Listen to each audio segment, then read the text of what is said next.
Before we start the video, please don't be a Baka and subscribe to the channel, and turn on the notification bell. I will assure you your little effort will help me a lot. Now back to the video. On a cloudy day in a chicken restaurant, two people sit and have chicken drumsticks. One of them is a Sagittarius saint named Hugo, who tells the other person that he is going to die the next day. In response, the other person, a 13th awakened named Lee Jian, does not take it seriously and asks why Hugo wants him to die so badly, calling him by the name Oteksu. In response, Hugo reminds Lee Jian that his name is not Oteksu but Hugo, which causes Jian to laugh. After a while, Jian assures Hugo that he will not die so easily and tells him not to worry too much. Confident in his ability, Jian states that the number of calamities he has killed alone is way too much than all of the 12 saints combined. Hugo remains silent in response, although an expression of worry lingers on his face. We are then told about the Demon Tower, a dangerous place known as the spot where the worst calamity annihilated human lives. It all started on the last day of the 20th century, when calamities suddenly appeared, driving humans into a corner with overwhelming power. Just as humanity started to fall, the 12 divine beings appeared and promised to empower humans to overcome the calamities, and they selected 12 awakened individuals for that. However, unexpectedly, the 13th awakened appeared, who had not received any blessings from any of the divine beings. Surprisingly, this awakened individual was overwhelmingly strong and amazing compared to the rest of the 12 individuals, referred to as the 12 saints. This awakened person is Lee Jian, the protagonist of the story and the one who made it possible for the 12 saints to conquer the Demon Tower. During their quest in the Demon Tower, Hugo, the Sagittarius saint, approaches Jian, commending him for his role in the conquest. In response, Jian, calling Hugo by the name Oteksu, states that he does not need lip service but fried chicken for the next 5 years, prompting Hugo to ask if he will never get sick of that. Hugo also reminds Jian that his name is Hugo, not Oteksu, causing Jian to remark that he can never get used to that name. Meanwhile, the other saints discuss how eliminating Crimson Eye will lead them to receive incredible rewards, expecting at least 100 billion won considering the calamities level. While they are talking about that, Jian intervenes, saying that they should at least settle for being able to stay in a 7-star hotel for the next 10 years. Putting on his face mask, he states that several countries are on the verge of bankruptcy due to the Crimson Eye. In response, one of the saints remarks that in order to make deals with them, Jian needs to have a lot of money to fix his damaged face and injured body. Leaving the conversation, the saints walk away while Jian stands behind, thinking that even though they are called saints, they are nothing more than thugs who only care about themselves. While he ponders that, they turn around once again, forbidding him from reaching any destroyed site immediately, saying that they need to create more victims to get a greater reward. Annoyed by their cruelty, Jian decides to sever all his connections with them once they defeat the Crimson Eye. Meanwhile, the other saints, who go ahead of him, reach a place in the tower and look ahead, feeling shocked.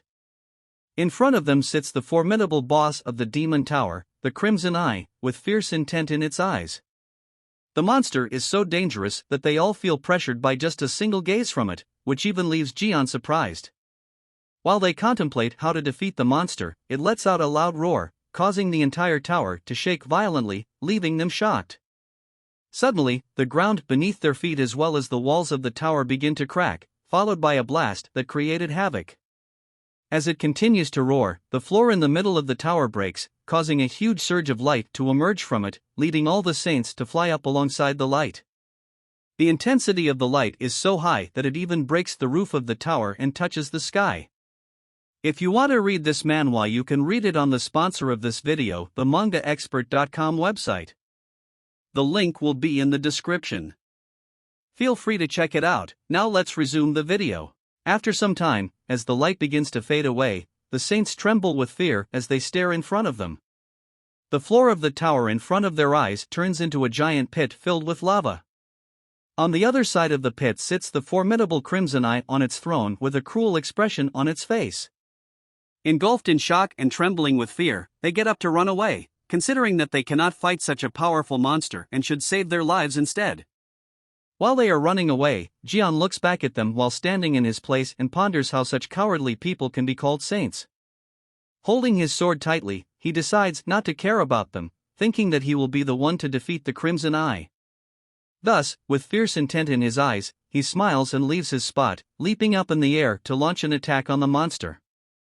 However, just as he launches the attack, he himself gets stabbed on his back and falls into a trap, where he remains for a long time, forgetting about the outside world. Considering that he doesn't have time to think about the world outside the tower, he keeps slaying formidable monsters endlessly. However, the surge of monsters never finishes because the trap he has fallen into keeps summoning infinite calamities. During this never-ending battle, he even loses one of his arms but still stands confidently in front of the monsters, holding a sword in his hand and a dagger in his mouth. He is still confident enough that the monsters' attacks will not be able to take his life, and he will surely survive. Just like this, he kept fighting against them for 20 years. After 20 years, he finally reaches the administrator of the monsters, who is shocked to find him there and asks how he managed to reach that point. Jian, now much older yet stronger, stands in front of it, and it feels scared, calling other monsters for help. Stating that there is no one left to help it no matter how much it screams, Jian uses his foot to crush the monster, causing it to die instantly. After killing the monster, Jian stands in front of it, wondering if the long battle is finally over and if he can finally get out of the tower. However, as he starts to walk away, he crashes to the ground, having lost all his energy, and gets engulfed by a strange darkness. Meanwhile, outside the tower, in the city that looks more like a destroyed arena, two children run to save their lives. While running, one of them says that he told the other one not to go there, and the other one replies that it was supposed to be safe that day. As they run away, they are followed by high-ranking calamities that seem to have appeared without any warning. After a short while, the calamities catch up to them, leading them to believe that their death is near. Just then, one of the monsters leaps up and collides with one of the children, causing him to crash to the ground. As they both sit powerless on the ground, more and more monsters start to gather around them. Feeling powerless, one of them wishes for Jian to have survived the demon tower, stating that if he were there, these calamities would not be a problem. Just then, the doors of the demon tower began to slowly open, leaving them shocked. Suddenly, a bright light emerges from the tower, followed by an earth-shattering blast that causes them to become confused. As the dust settles from the destructive blast, a large pit filled with lava emerges from within. Trapped under the rubble, the children ponder what it could be. Suddenly, one of them looks up in shock and urges the other to look in the same direction. In front of them stands a human figure emerging from the collapsed demon tower. This person, who turns out to be Jian, clenches his fists and expresses his anger towards those who betrayed him and led him into the trap. With fierce determination in his eyes, he declares that all those who deceived him will die at his hands. Concealed amidst the rubble of the fallen demon tower, the children sit in shock, witnessing the unbelievable scene unfolding before them. Meanwhile, Jian stands before their eyes, effortlessly slaying formidable monsters like insects with his bare hands. Watching him, the children express their astonishment, remarking that those are orange-class calamities that even highly ranked awakened individuals struggle to defeat. Yet, seeing Jian dispatch them like mere bugs is beyond belief for them. While they discuss amongst themselves, Jian suddenly senses their presence and turns towards them, suspecting that they might be monsters hiding within the rubble. In a sudden leap, he jumps into the air, confusing the children, and lands in front of them, removing the debris and exposing them, leaving them in shock. Frightened, the children start to retreat, trembling and wondering why he would attack them, causing Jian to realize that they are humans. Considering that, he thinks that everything has been cleaned up, causing the children to take a sigh of relief. As he surveys the surroundings, the children express their shock at the emergence of a human from the tower. However, one of them considers it impossible, believing that he happened to be in the area when the tower was collapsing. Suddenly, a gigantic shadow emerges behind them, followed by the appearance of a colossal boss monster. Witnessing this, the children are overcome by intense shock and decide to flee quickly, while Jian stands steadfast, smiling. With a fierce killing intent in its eyes, the monster opens its mouth and unleashes a powerful beam, causing the children to close their eyes in fear. The monster directs its devastating energy wave towards Jian and the children, shattering even the buildings in its path and unleashing massive destruction upon the city. After the wave subsides, the children emerge from the rubble they were hiding in, surprised to have survived, and look ahead in a state of shock. Standing before them is Jian, completely unharmed by the impact of the wave, leaving them bewildered. Wondering if he saved them, they observe as Jian leaps into the air towards the formidable boss monster and swiftly descends upon it. Unleashing a powerful wave of energy from his fist, Jian directs it towards the monster, causing it to crash to the ground, leaving the children in awe. Finally, when he reaches the ground, the boss monster is already lifeless, and the two boys stand frozen in shock. Believing that it is truly over this time, Jian looks at the two children behind him and calls out to them. Turning to face him, he instructs them to go, confusing them about where to go. Abruptly changing his expression to a lively one, Jian tells them to go and buy him some food, leaving them perplexed. He then adds that they should also buy him some clothes. Sometime later, in a fast food restaurant, Jian sets down an empty bowl of noodles on a table while the boys sitting in front of him gaze at the bill in astonishment. As they express their shock at how much he ate, Jian remarks that he held back a little because he doesn't have enough money, leaving them frustrated.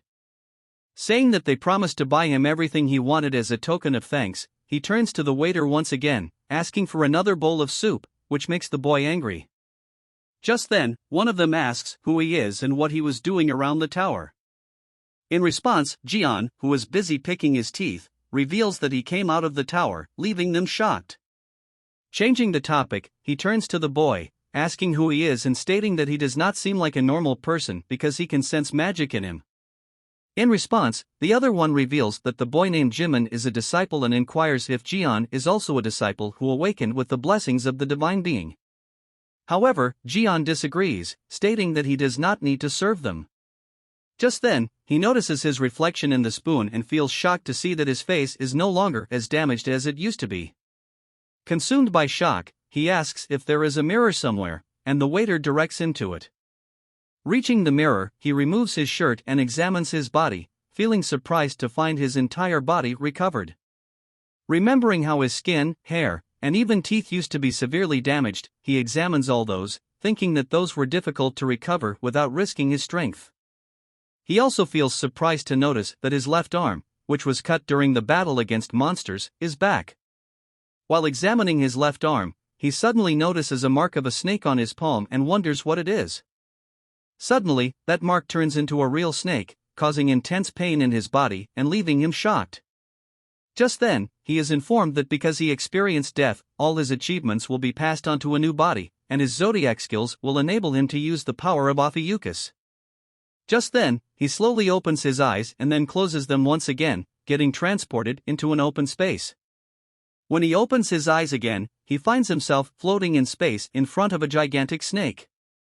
Feeling shocked and confused, he extends his arm to touch the snake, and as soon as his hand makes contact, the snake's body begins to emanate a bright light.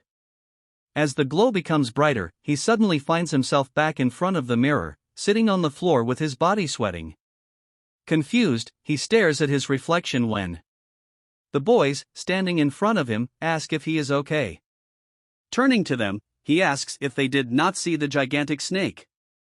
In response, Jimin states that he did not, and Jian just took off his shirt, ran to the mirror, and later grabbed his wrist and screamed.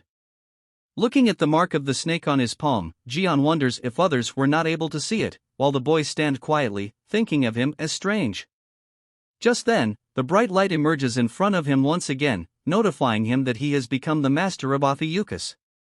As he stands still above the bright light, countless notifications begin to rush in, informing him that he has gained a super regeneration skill along with a 50% decrease in his physical ability. This makes him realize that his physical change was a result of the super regeneration skill, thinking that the saints never told him that they could see such windows. Also, he cannot feel the presence of any divine beings, yet, considering that his body has recovered, he does not think of it as a bad thing. Therefore, he decides to kill all the saints that ran away from the tower and seek revenge from the person who stabbed him in the back. Therefore, he becomes excited for the quest, leaving the boys trembling with fear due to his strange personality.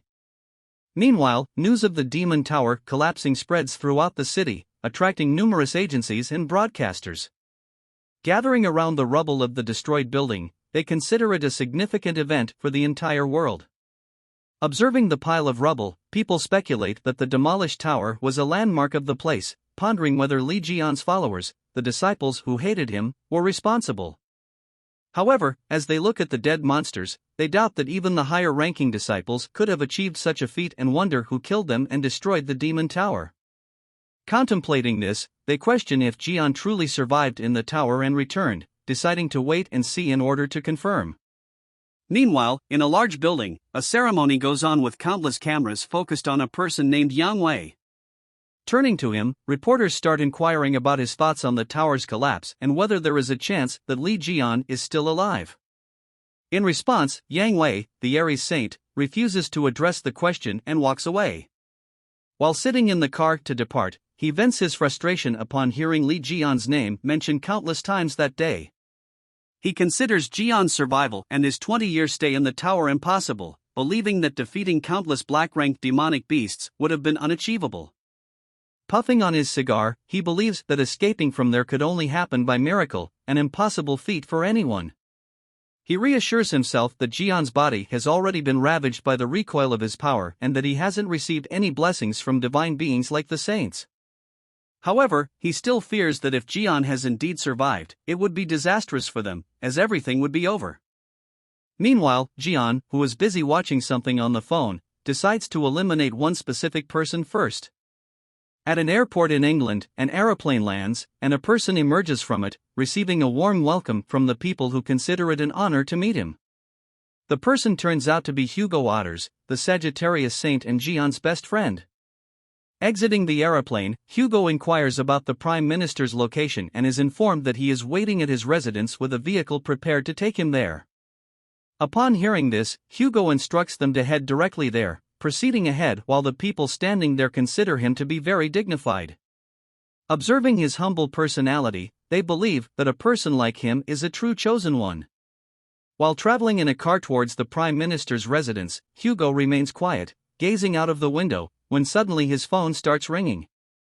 Assuming the call to be from reporters, as before, Hugo becomes frustrated, perceiving their continued involvement in the conspiracy theories surrounding Jian's survival.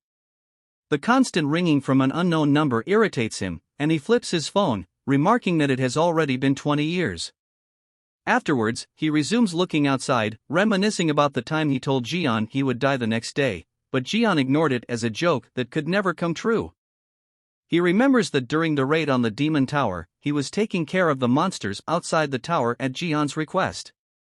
He prayed a lot for his prophecy to prove wrong and for Jian to return alive. However, the other saints abandoned him, leaving him inside, only to return with the head of the Crimson Eye.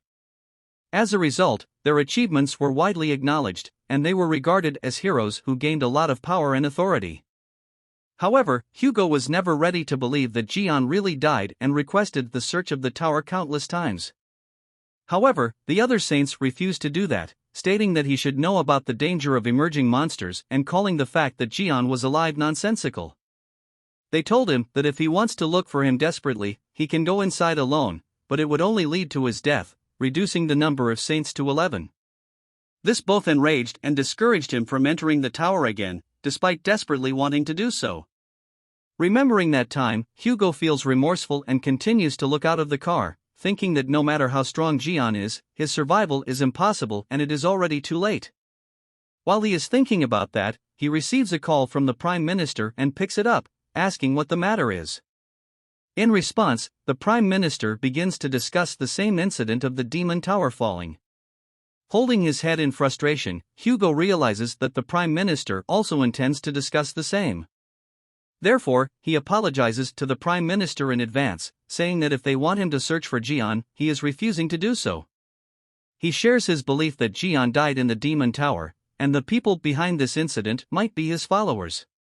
He thinks that the Prime Minister is trying to use that issue for his election votes, but the Prime Minister declines, saying that this is not the case. He reveals that according to the news that he has just received from the Korean government, the call that rang a few moments ago on Hugo's phone was from Jian, leaving Hugo bewildered. Consumed by intense shock, Hugo begins to shout and tells the driver to immediately stop the car, which he does. Sitting in the car, he looks at his phone, considering it to be unbelievable and wondering if the calls were really from Jian. He picks up the phone and looks at its screen, which displays 30 missed calls and a voicemail, which intensifies his shock. After a while, he clicks on the voicemail and brings the phone near his ear. Suddenly, he hears a familiar voice addressing him as Oteksu, telling him that he will find him and kill him and wishing him good luck. Frozen in disbelief, Hugo thinks that it cannot be true and wonders if it is really Jian. He then tells the driver to immediately turn around the car, saying that they will go back to the airport, ignoring his business in England. Meanwhile, in the fast food restaurant, Jian sits holding his phone, thinking that Hugo really grew up and learned how to ignore his calls. Looking at him, the boys inquire endlessly about whom he was calling, and he says that they will soon know. Looking at the phone, which he previously did not know about, he considers it to be an interesting gadget. Stating that it was 2005 when he entered the tower, he realizes it is already 2025 and the world has become better, while the boys inform him that he can also use the internet and watch news. Interested, Jian asks if he can also read the articles about Li Jian, and they agree, stating that those articles are trending at the moment. Saying that, Jimin gets up and clicks on his phone's screen, opening countless articles about Jian, making him surprised. However, reading the comments about him, he realizes that people consider him useless and think that Crimson Eye was defeated by the 12 Saints, which leads him to get enraged. Clenching the phone tightly, he states that the 12 Saints were the ones who got scared and ran away, feeling intense anger while Jimin starts to worry about his phone. However, Jian decides to maintain his composure, becoming calm once again and continuing to browse. Suddenly, he comes across an article discussing Li Jian's decision to donate all his property to charity and wonders if that was kept well. However, as he clicks on the article, he learns that the 12 Saints announced his death after leaving the tower and claimed that he passed on all his property to them in order to save humanity. This resulted in all of them, except Sagittarius, receiving a share in his property. Feeling an intense surge of anger after discovering this, Jian finally shatters the phone with his hand, vowing to kill them all and cut them to pieces.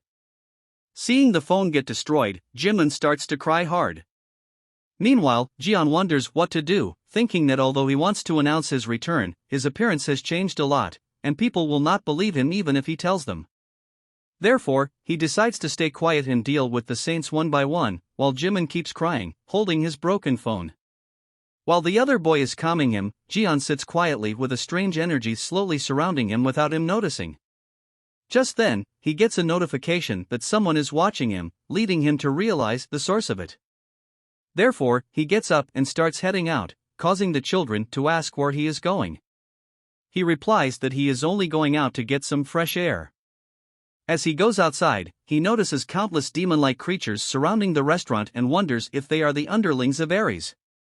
Just then, he receives a notification that these creatures are creating a barrier and decreasing the influence of other zodiac signs, along with a request for a tribute. This enrages him, and he decides to teach them a lesson.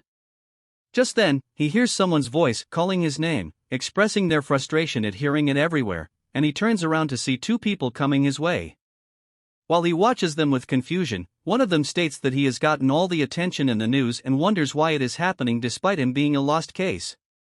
Looking at their badges with the sign of the Gemini zodiac on them, Jimin recognizes them to be from the Gemini divine cadre and starts to feel anxious.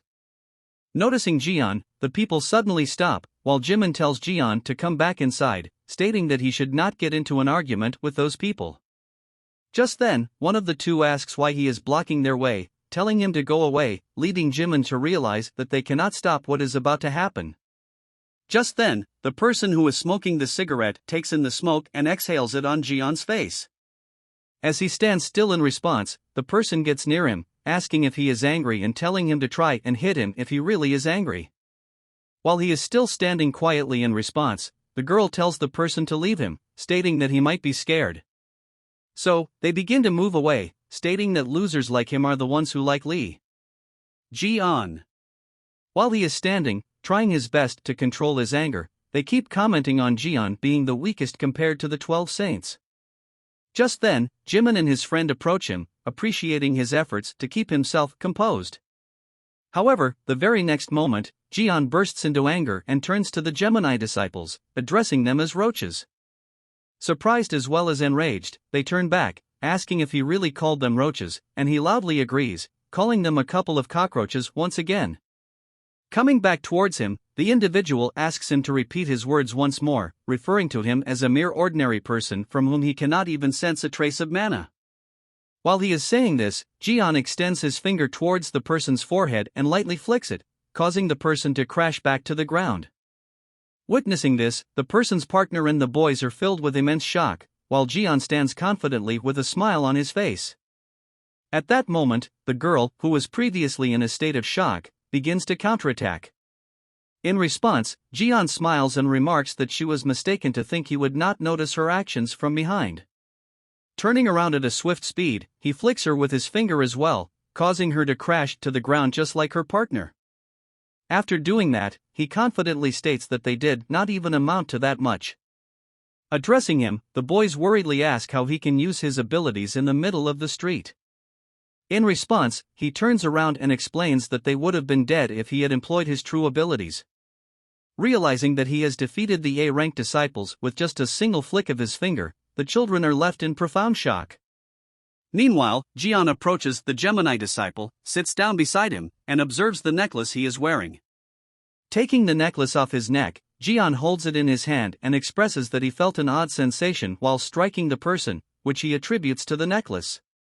He then turns to the children and inquires if it is a divine artifact, wondering why individuals like them possess such artifacts that are typically exclusive to saints. Surprisingly, the children ask if he truly knows nothing, revealing that humanity nearly faced extinction from past calamities several decades ago.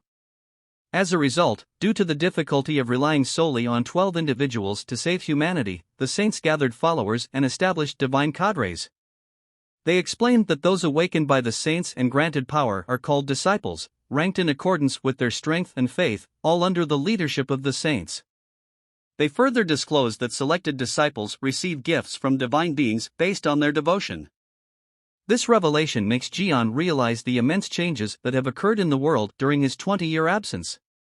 Just then, Jimin calls out to him, urging him to look aside, and he turns to see the same divine creatures floating in the air surrounding them. Simultaneously, he receives a notification that these creatures are enjoying the situation, urging him to eliminate the two individuals and promising a useful reward in return. Observing this, Jimin is shocked, realizing that he has captured the attention of the divine beings' households, which are like their shadows, opposing whom means opposing the divine beings. Taking this into consideration, Jimin implores Jian to comply with their demands and do as they say. In response, Jian realizes that the underlings of Aries are in a place like that, striving to satisfy their hunger, just like Yang Wei himself. Consequently, he raises one of his feet, thinking that Yang Wei hasn't changed at all, and forcefully stomps it onto the ground. This results in generating a powerful wave that causes the divine creatures to disperse as if caught in a storm. The impact of this wave reaches the sky, forcing the divine creatures to flee, while Jian remains steadfast, questioning how they dared to confront him. Recognizing that such formidable demonic creatures have retreated and the barriers have vanished, Jimin comprehends that Jian is not an ordinary person. Turning to Jimin, Jian repeats their claim that the person he knocked out a while ago is the disciple of Gemini. In response, Jimin agrees and reveals that they are from the Divine Cadre, the most influential force in the country, and an elite force consisting of several influential figures. Considering that, Jian thinks that these people must have a lot of money, which he can see from the branded clothes and belongings of that person. Therefore, he reaches out to that person again and starts taking all his belongings away, leaving the boys shocked. After spending a long day outside, the boys finally reach their apartments, accompanied by Jian. Pointing towards a colossal building in front of him, Jimin tells Jian about where his apartment is while his friend points to the one he lives in. After that, both of them turn to Jian, and Jimin thanks him for saving their lives and bringing them home safely. However, when he does not get any response for a few moments, he opens his eyes. In front of him, Jian stands yawning and asks if he is not going to go inside, stating that he is sleepy, making him realize that Jian intends to follow him to his house. After a while inside the house, Jian changes his clothes and cuts down his long hair, thereby undergoing a complete transformation in his appearance. After that, he comes out, and Jimin remarks that his new appearance is amazing while feeling surprised that he cut his hair. He remembers that in the past, every single strand of hair was precious to him since he kept losing hair as a side effect of his abilities. Remembering that, he feels glad at the opportunity to be able to style his hair like that. Just then, he notices something and turns aside, finding a small mosquito-like calamity and asking what a calamity like it is doing in his house. Without even turning to it, he uses his hand to effortlessly crush it, leaving Jimin surprised at his ability and thinking that even professionals would not be able to kill it. However, when such tiny calamities keep appearing and coming to him, Jian feels frustrated, while Jimin states that he might be emitting a scent that calamities are attracted to. However, Jian thinks that something in this house is attracting them and turns aside to look for it. On one of the racks, he finds certain evil artifacts placed and states that it is because of those that the calamities keep coming. In response, Jimin reveals that he received those items directly from the Gemini saint. Holding one of the statues in his hand, Jimin states that these things are blessed by the saint, when Jian suddenly breaks it. While Jian stands, remarking that it is disgusting, Jimin sits on the floor, unable to believe that such a precious statue has been destroyed. Jian then takes a mask from among those items and asks Jimin if this is the artifact that monitors its buyer. Following that, he goes to the rack and begins examining all those pieces of equipment, throwing them away one by one, while Jimin continues to stare at him in disbelief. After looking at all those things, Jian realizes that the saints have not only stolen his money but are also selling evil artifacts to people and feeding off others. Feeling very angry just at the thought of it, Jian tells him to throw all those away. Meanwhile, a person who is standing outside the door hears their voices coming from inside. While Jian is busy breaking the divine artifacts one by one, despite Jimin protesting, the person enters the house, feeling surprised. Looking at him, Jian asks who he is, while Jimin feels glad to see him. In response to Jian's question, the person reveals that he is the owner of this house, causing Jian to stop his acts. Meanwhile, in Yangwei's residence, he receives the news that his underlings who were in Korea have suddenly disappeared, due to which their Korean branch is in a panic at the moment. This prompts Yangwei to wonder who would do that, considering that those creatures were the direct descendants of divine beings whom no awakened individual would dare to pursue. With that thought in mind, Yangwei instructs his secretary to contact the other saints and inquire if they have discovered any clues. The secretary complies and informs Yangwei that the Sagittarius saint is unreachable as usual, to which Yangwei responds that he is currently in England and they need not bother with him. However, the secretary reveals that shortly after landing in England, Hugo departed immediately. Taken aback, Yangwei asks about where he went, and the person reveals his destination to be Korea, shocking him. Considering that Hugo was Jian's best friend, Yangwei ponders whether the reason behind his actions is the rumors of Jian's survival. This leads him to question whether Jian has truly returned alive. Overwhelmed by anxiety and frustration, Yangwei grabs a candle stand and hurls it in the secretary's direction, instructing him to conduct a thorough investigation into the matter. He then asks for further details, and the secretary reveals that the location where the underlings disappeared coincides with the spot where an unconscious disciple of Gemini was discovered. According to reports, the disciple had lost all his belongings and was found lying on the streets after allegedly quarreling with a handsome man. Upon hearing the word handsome, Yangwei asserts that it couldn't be Jian, as he believes Jian's face was severely damaged. Nevertheless, he remains concerned about the recent developments, considering the rumors of Jian's return. With the divine household members having vanished for unknown reasons and their failure to conquer the Spider Queen, Yangwei fears that his position may be threatened if this continues. Consequently, he instructs his secretary to prepare a private jet, stating that he will personally go to Korea to investigate the situation. Making this declaration, he dons his cloak and immediately sets off to conduct a swift inquiry. Meanwhile, in a Gemini-affiliated hospital in Korea, the individual who quarreled with Jian lies in critical condition. On a ventilator. An elderly person standing beside him feels a surge of anger, wondering who had the audacity to harm his grandson. Frustrated, the elderly person turns to someone beside him, and that person reassures him not to worry about what transpired. Addressing the elderly man as chairman, the individual named Min Sung-hoon explains that he was dispatched by the Divine Gemini cadre specifically for this purpose. Meanwhile, Sung-jae, the owner of Jimin's house, reiterates what Jimin told him about Jian, stating that they met in the Demon Tower and he single-handedly defeated all the calamities. However, Sung-jae does not believe that and instead feels enraged at Jian for breaking all their divine artifacts. While Jian continues examining them, deeming them to be fake. Surprised, Sungjae asks which divine cadre Jian belongs to, and Jian replies that he doesn't need to be part of one. Sungjae further inquires about the divine being Jian follows, and Jian reveals that he follows himself and not the 12 saints.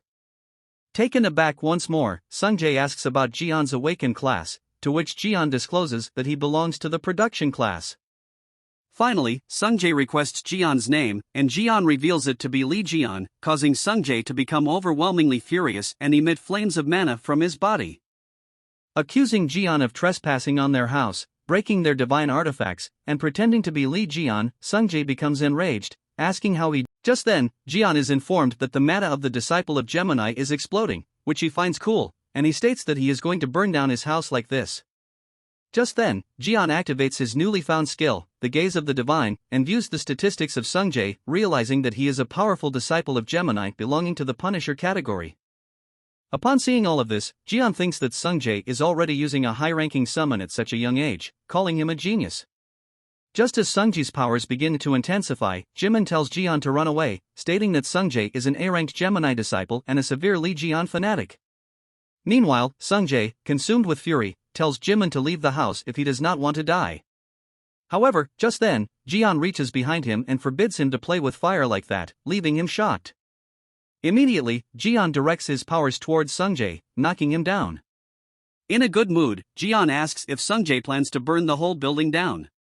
Meanwhile, Jimin, who stands trembling in shock, asks if Sungjae is even alive after enduring such a powerful attack, but Jian assures him that he is fine. However, when Jimin looks at Sungjae, battered and bruised, lying unconscious on the floor, he wonders if that is really the case. As Jimin reaches for Sungjae, asking him to wake up, Jian yawns and says he is going to sleep and will wake up in the morning.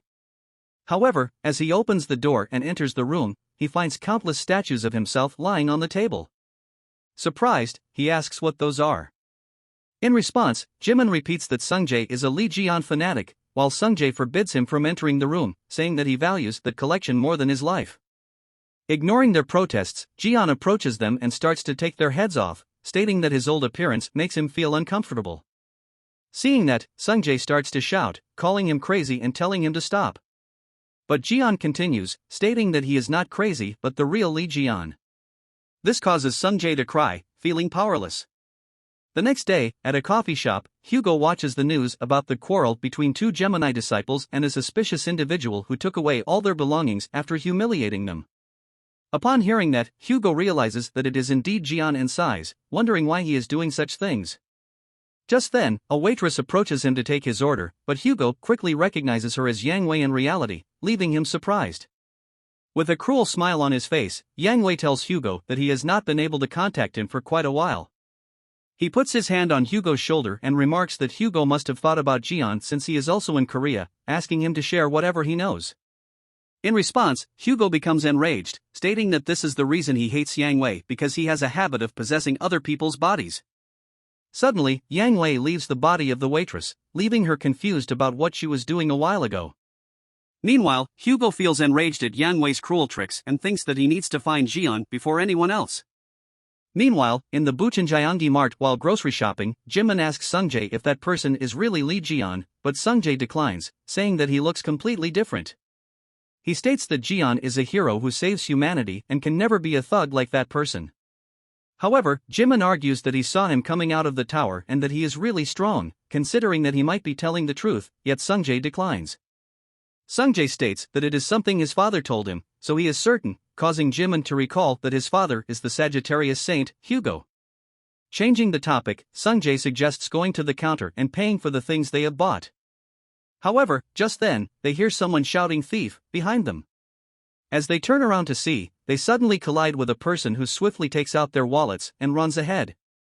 Jimin recognizes the person as a Scorpio disciple due to their speed, while Sungjae feels angry that he is using his abilities to steal. As the thief continues to steal, they worry that all the items and wallets in the store will be emptied if he continues at this rate. Meanwhile, the thief steals confidently, stating that not even a saint will be able to catch up to his speed.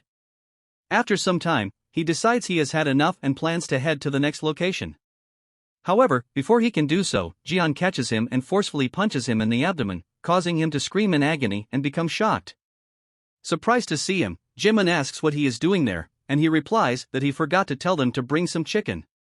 Meanwhile, another Gemini disciple approaches, complimenting Jian's abilities and stating that it is not easy to catch Scorpio disciples, but suggesting that he should call the police next time. Seeing him, Jian wonders who he is and what he wants. Suddenly, both of them feel something and turn aside, finding all the people at the mart standing in shock as the building starts shaking violently. Thinking it to be an earthquake, the thief considers it fortunate and plans to run away during the confusion. However, as he starts running, the floor in front of him cracks, and a giant centipede emerges, leaving him shocked. Wondering why such a calamity would be present in the green zone, the thief decides to run away before getting caught in it. So he jumps over the monster and starts running again, thinking that even that calamity won't be able to catch up to his speed.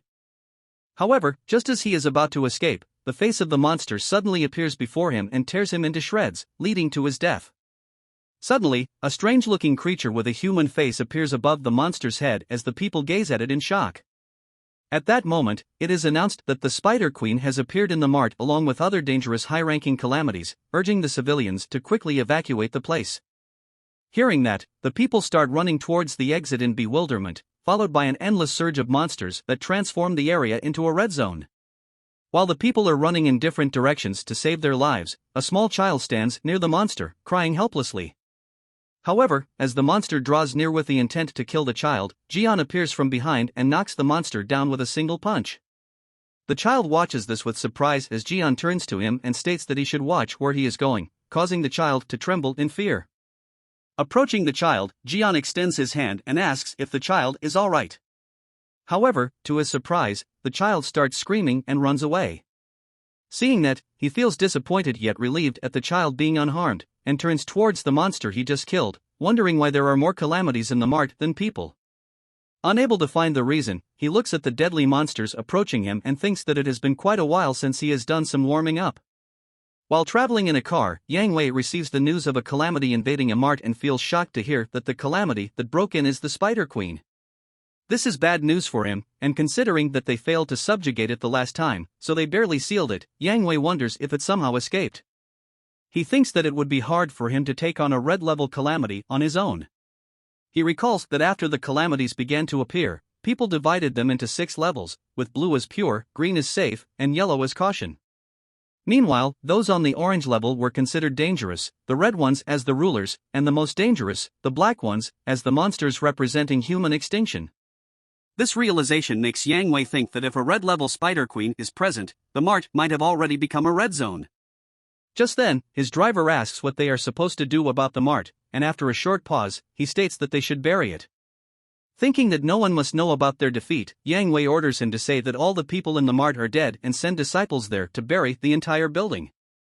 Meanwhile, at the mart, the monsters keep appearing endlessly while the S-rank Gemini disciple stands facing them. Suddenly, he unleashes a powerful glacial prison that causes all the monsters in front of him to freeze. Looking at all the frozen monsters, he thinks that they cannot look down on a disciple of his rank. Suddenly, cracks begin to appear on the frozen bodies of the monsters, causing the ice to break and releasing the monsters once again. Seeing this, the person feels shocked, realizing that the ice magic was easily broken by the formidable calamities. Just then, Jian appears before him, holding a lot of tin cans in his hands, and tells him to go away. Seeing him, the person wonders how he came ahead of him without him even noticing. Just then, Jian takes one of the tin cans and states that the monsters started eating humans when they couldn't find anything else to eat. Saying that, he throws the tin can towards the monsters with such force that it collides with all the approaching monsters, knocking them off, and finally reaches near the giant centipede. In response, the centipede begins to scream with a fierce killing intent in its eyes, which enrages Jian. At that moment, he leaps up at a very fast speed and uses a dagger to cut the monster into pieces in an instant. Watching this, Sungjae and Jimin are consumed by shock, while Jian begins to receive notifications about acquiring new materials, along with his rising zodiac experience. Wondering which new materials he has acquired, he looks towards his palm, which begins to shine, thinking to try out his new skill later. Despite his 50% physical ability penalty, Jian is grateful that his movements were not bad and looks forward to becoming stronger than when he was active. Meanwhile, the S-rank ice magic user stands shocked, wondering how Jian easily took care of the monsters even though they were barely affected by his magic. He watches Jian give the dagger used to kill the monster to Sungjae, stating that he found it at the house. Looking at him, the disciple wonders where a person like that came from. Just then, he realizes something and calls out to Jian, stating that he is the criminal who attacked their disciples, leaving Jian surprised. Remembering the two Gemini disciples he quarreled with outside the restaurant, he suddenly punches the person so hard that he gets knocked down to the ground. Afterwards, he asks how the person found it out, and the person says that it was obvious for him to know, stating that the clothes and the badge he is wearing belonged to their disciple. The person reveals that those badges are divine artifacts that are only given to S-rank Gemini disciples. He thinks that the reason Jian is so strong must be because of the badge too. Meanwhile, Jian wonders when the badge was on his clothes, removes it, and breaks it using a single finger. This leaves him shocked, while Jian remains calm, stating that these artifacts are just ornaments and they were tracked by the saint, considering her nature to be the same even after 20 years. Just then, another gigantic monster appears behind them, leaving Jimin in shock, while Jian turns around and finds it to be the formidable Spider Queen. While the Gemini disciple stands shocked to see the Spider Queen, Jian runs towards it at great speed. Calling out to it, he launches a forceful punch at the monster, holding it, which causes it to crash to the ground instantly. While the civilians, as well as Sungjae and Jimin, stare at him in shock, the Gemini disciple considers it to be insane. He finds it unbelievable that Jian charged at the formidable Spider Queen without any divine artifacts and knocked it down. Just then, a person connects to all the Gemini disciples in the mart, making Sungjae and the other Gemini disciples realize that this voice belongs to their divine cadre captain. As they respond back to him, the captain tells them to leave the building immediately, saying that the disciples of Aries will be burying the building whole. As a red ray of light begins to cover the mart, the captain reveals that Yang Wei is coming to the place personally and they have no way to stop him. He states that the Spider Queen that appeared there is something that even Aries failed to subjugate. That is why they desperately want to hide the truth by burying the entire building. The captain tells the other disciple to use his teleport skill to get out of the mart with Sungjae, leaving him shocked considering that they only want to save their own people. As he looks ahead towards the civilians, the monsters, and Jian, who was fighting them, with that, he suddenly transfers the teleportation magic onto Sungjae, leaving him shocked and enraged. Walking towards him, the person laughs and asks if Sungjae is thinking of fighting him. He states that both of them are at completely different levels of ability and advises Sungjae to stop feeling guilty and make a wise decision instead. However, just then, the gigantic monster Jian was fighting with falls upon him, causing him to crash to the ground and get stuck under the body of the monster. Following that, Jian approaches Sungjae and Jimin, questioning why they are still there and urging them to quickly exit due to the danger. Sungjae replies that they cannot leave because the exit is blocked by calamities, and they can either use teleportation or fight the calamities to survive. They also mention that there are many injured people, and outside the building, the disciples of Aries are blocking their way. Hearing this, Jian considers the situation troublesome as the person stuck under the monster's body manages to free himself. After getting out, the person expresses anger about being trampled by Jian. Turning to him, Jian states that he was the one who abandoned other people and tried to escape himself. In response, he takes out his phone to use the teleportation magic, stating that they should try and escape themselves while he is going to go outside alone. However, as he tries to do so, the Spider Queen causes the monster to throw a net-like substance at him, entangling and shocking him. The monster then starts to pull him towards its mouth and consumes him, leading to his death. Jian watches this with a determined expression, while Sungjae and Jimin are taken aback by what they witness. Calling out to them, Jian states that he will take care of the monsters and tells them to go and take care of the injured so that they can leave immediately. He assures them that he will join them shortly. Meanwhile, outside the building, the process of burying it continues slowly. Yang Wei also arrives at the location and asks his secretary about the situation, and the person explains that the entire building has been sealed. However, he thinks that the process is progressing very slowly for something that started before his arrival. Meanwhile, the disciples who are blocking it begin to feel like their seal is not working properly considering that something is blocking it.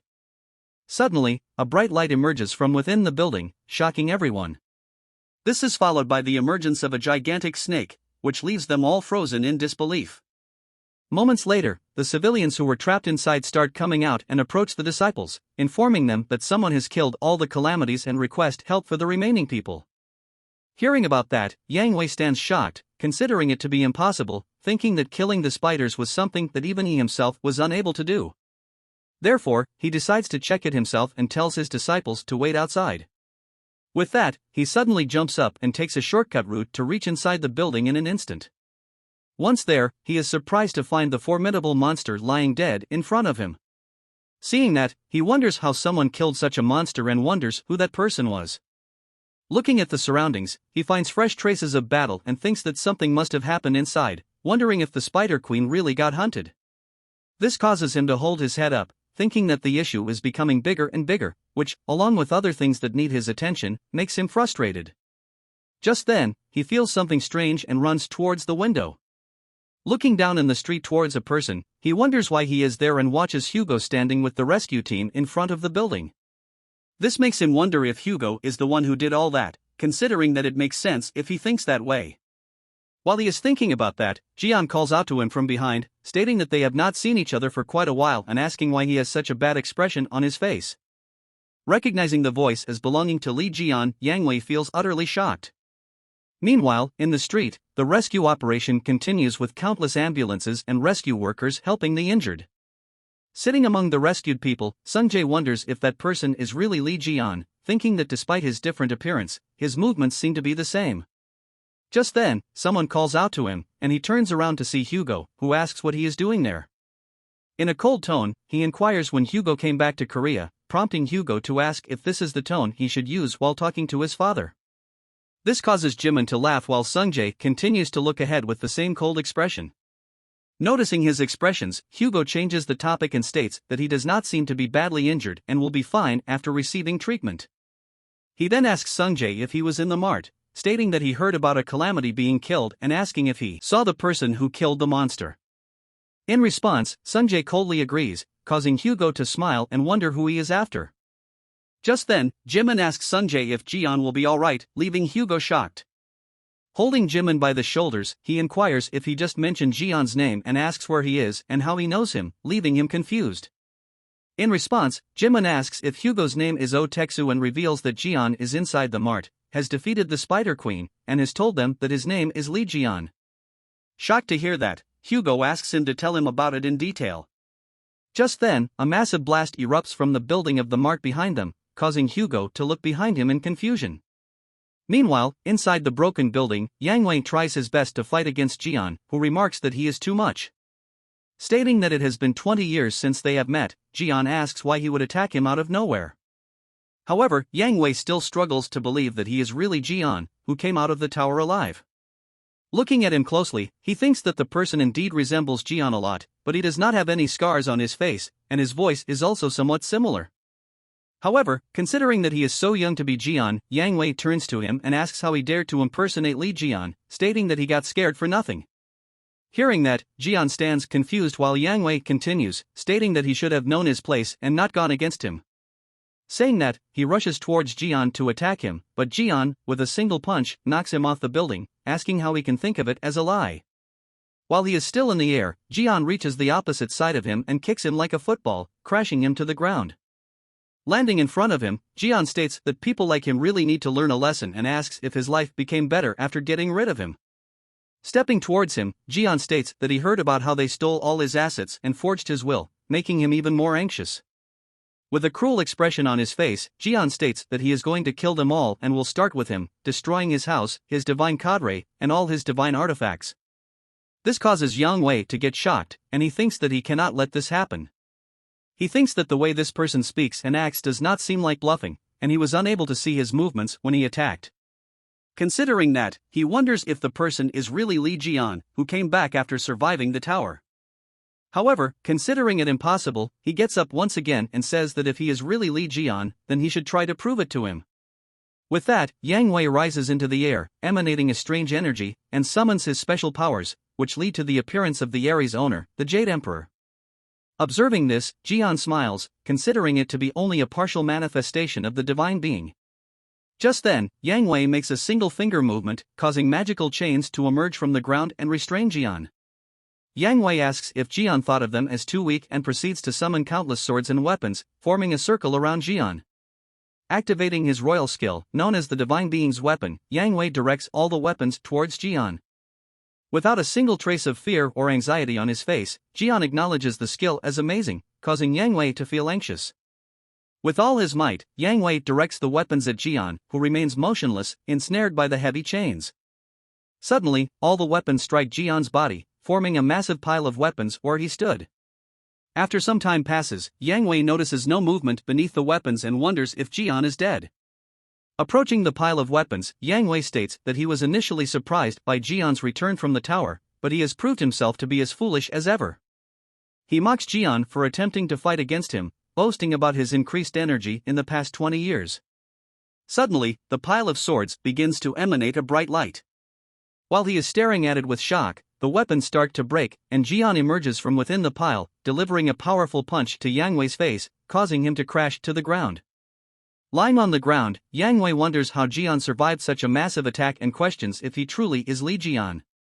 Stating that he has finally recognized him, Jian, with a cruel expression on his face, states that he is really back. Covering his nose, Jian remarks that even the weapons of Yang Wei smell awful. Staring at him, Yang Wei feels surprised, realizing that this level of restoration is impossible even for Aquarius healers. Just then, Jian starts to get notifications that he has had a near-death experience due to which his power has increased, and he thanks Yang Wei for that. With his newfound strength, Jian confronts Yang Wei, suggesting that he should experience a fraction of his power, leaving Yang Wei scared. This elicits a serious as well as a confusing reaction from the divine being of Aries, who asks Yang Wei about how Jian survived the demon tower. Subsequently, the divine being of Aries abruptly disappears, cursing Yang Wei and leaving him powerless. Shocked by the divine being's sudden disappearance, Yang Wei begins shouting, questioning why he has vanished, while Jian states that he knew it was pointless from the beginning. Stating that he is quite merciful, Jian declares that he will only make Yang Wei feel the pain he has felt. Saying that, he begins to seek revenge against him. After some time, the disciples of Aries and Hugo enter the building, surveying the widespread destruction and wondering what happened there. While they are looking around at the countless corpses of monsters spread everywhere amidst massive destruction, Hugo stands still, feeling confused. Suddenly, he begins to sense a strong energy and activates his skill to view Yang Wei lying amidst the rubble beneath the building. Witnessing that, he realizes that it was definitely Jian's doing. Just then, the disciples also start to feel the same energy, considering that something was wrong. However, they find the energy to be too weak to say that Yang Wei is alive and wonder just what happened inside the building. Just then, Hugo steps forward, tells them all to back off for a second, and punches the ground so hard that a bright light suddenly begins to emerge from inside, leaving them all confused. With the impact of that, the floor of the building shatters, causing a huge hole from which Hugo reaches beneath the building and lands there. There, he finds Yang Wei lying on the ground with the note by Jian placed on him, revealing that he has gone to Yang Wei's place and causing him to wonder what his intentions are. Meanwhile, Jian reaches a colossal museum belonging to the Aries and thinks that the divine artifacts that Yang Wei stole from him must be there. Considering that, he enters the museum, where a large number of people are gathered, taking pictures of different items. Looking at a massive gold statue of Yang Wei placed in the middle of the museum, Jian thinks that Yang Wei is so obsessed with looking rich that he would flaunt his wealth like that. Just then, he begins to smell his artifacts from a specific corridor and heads in that direction.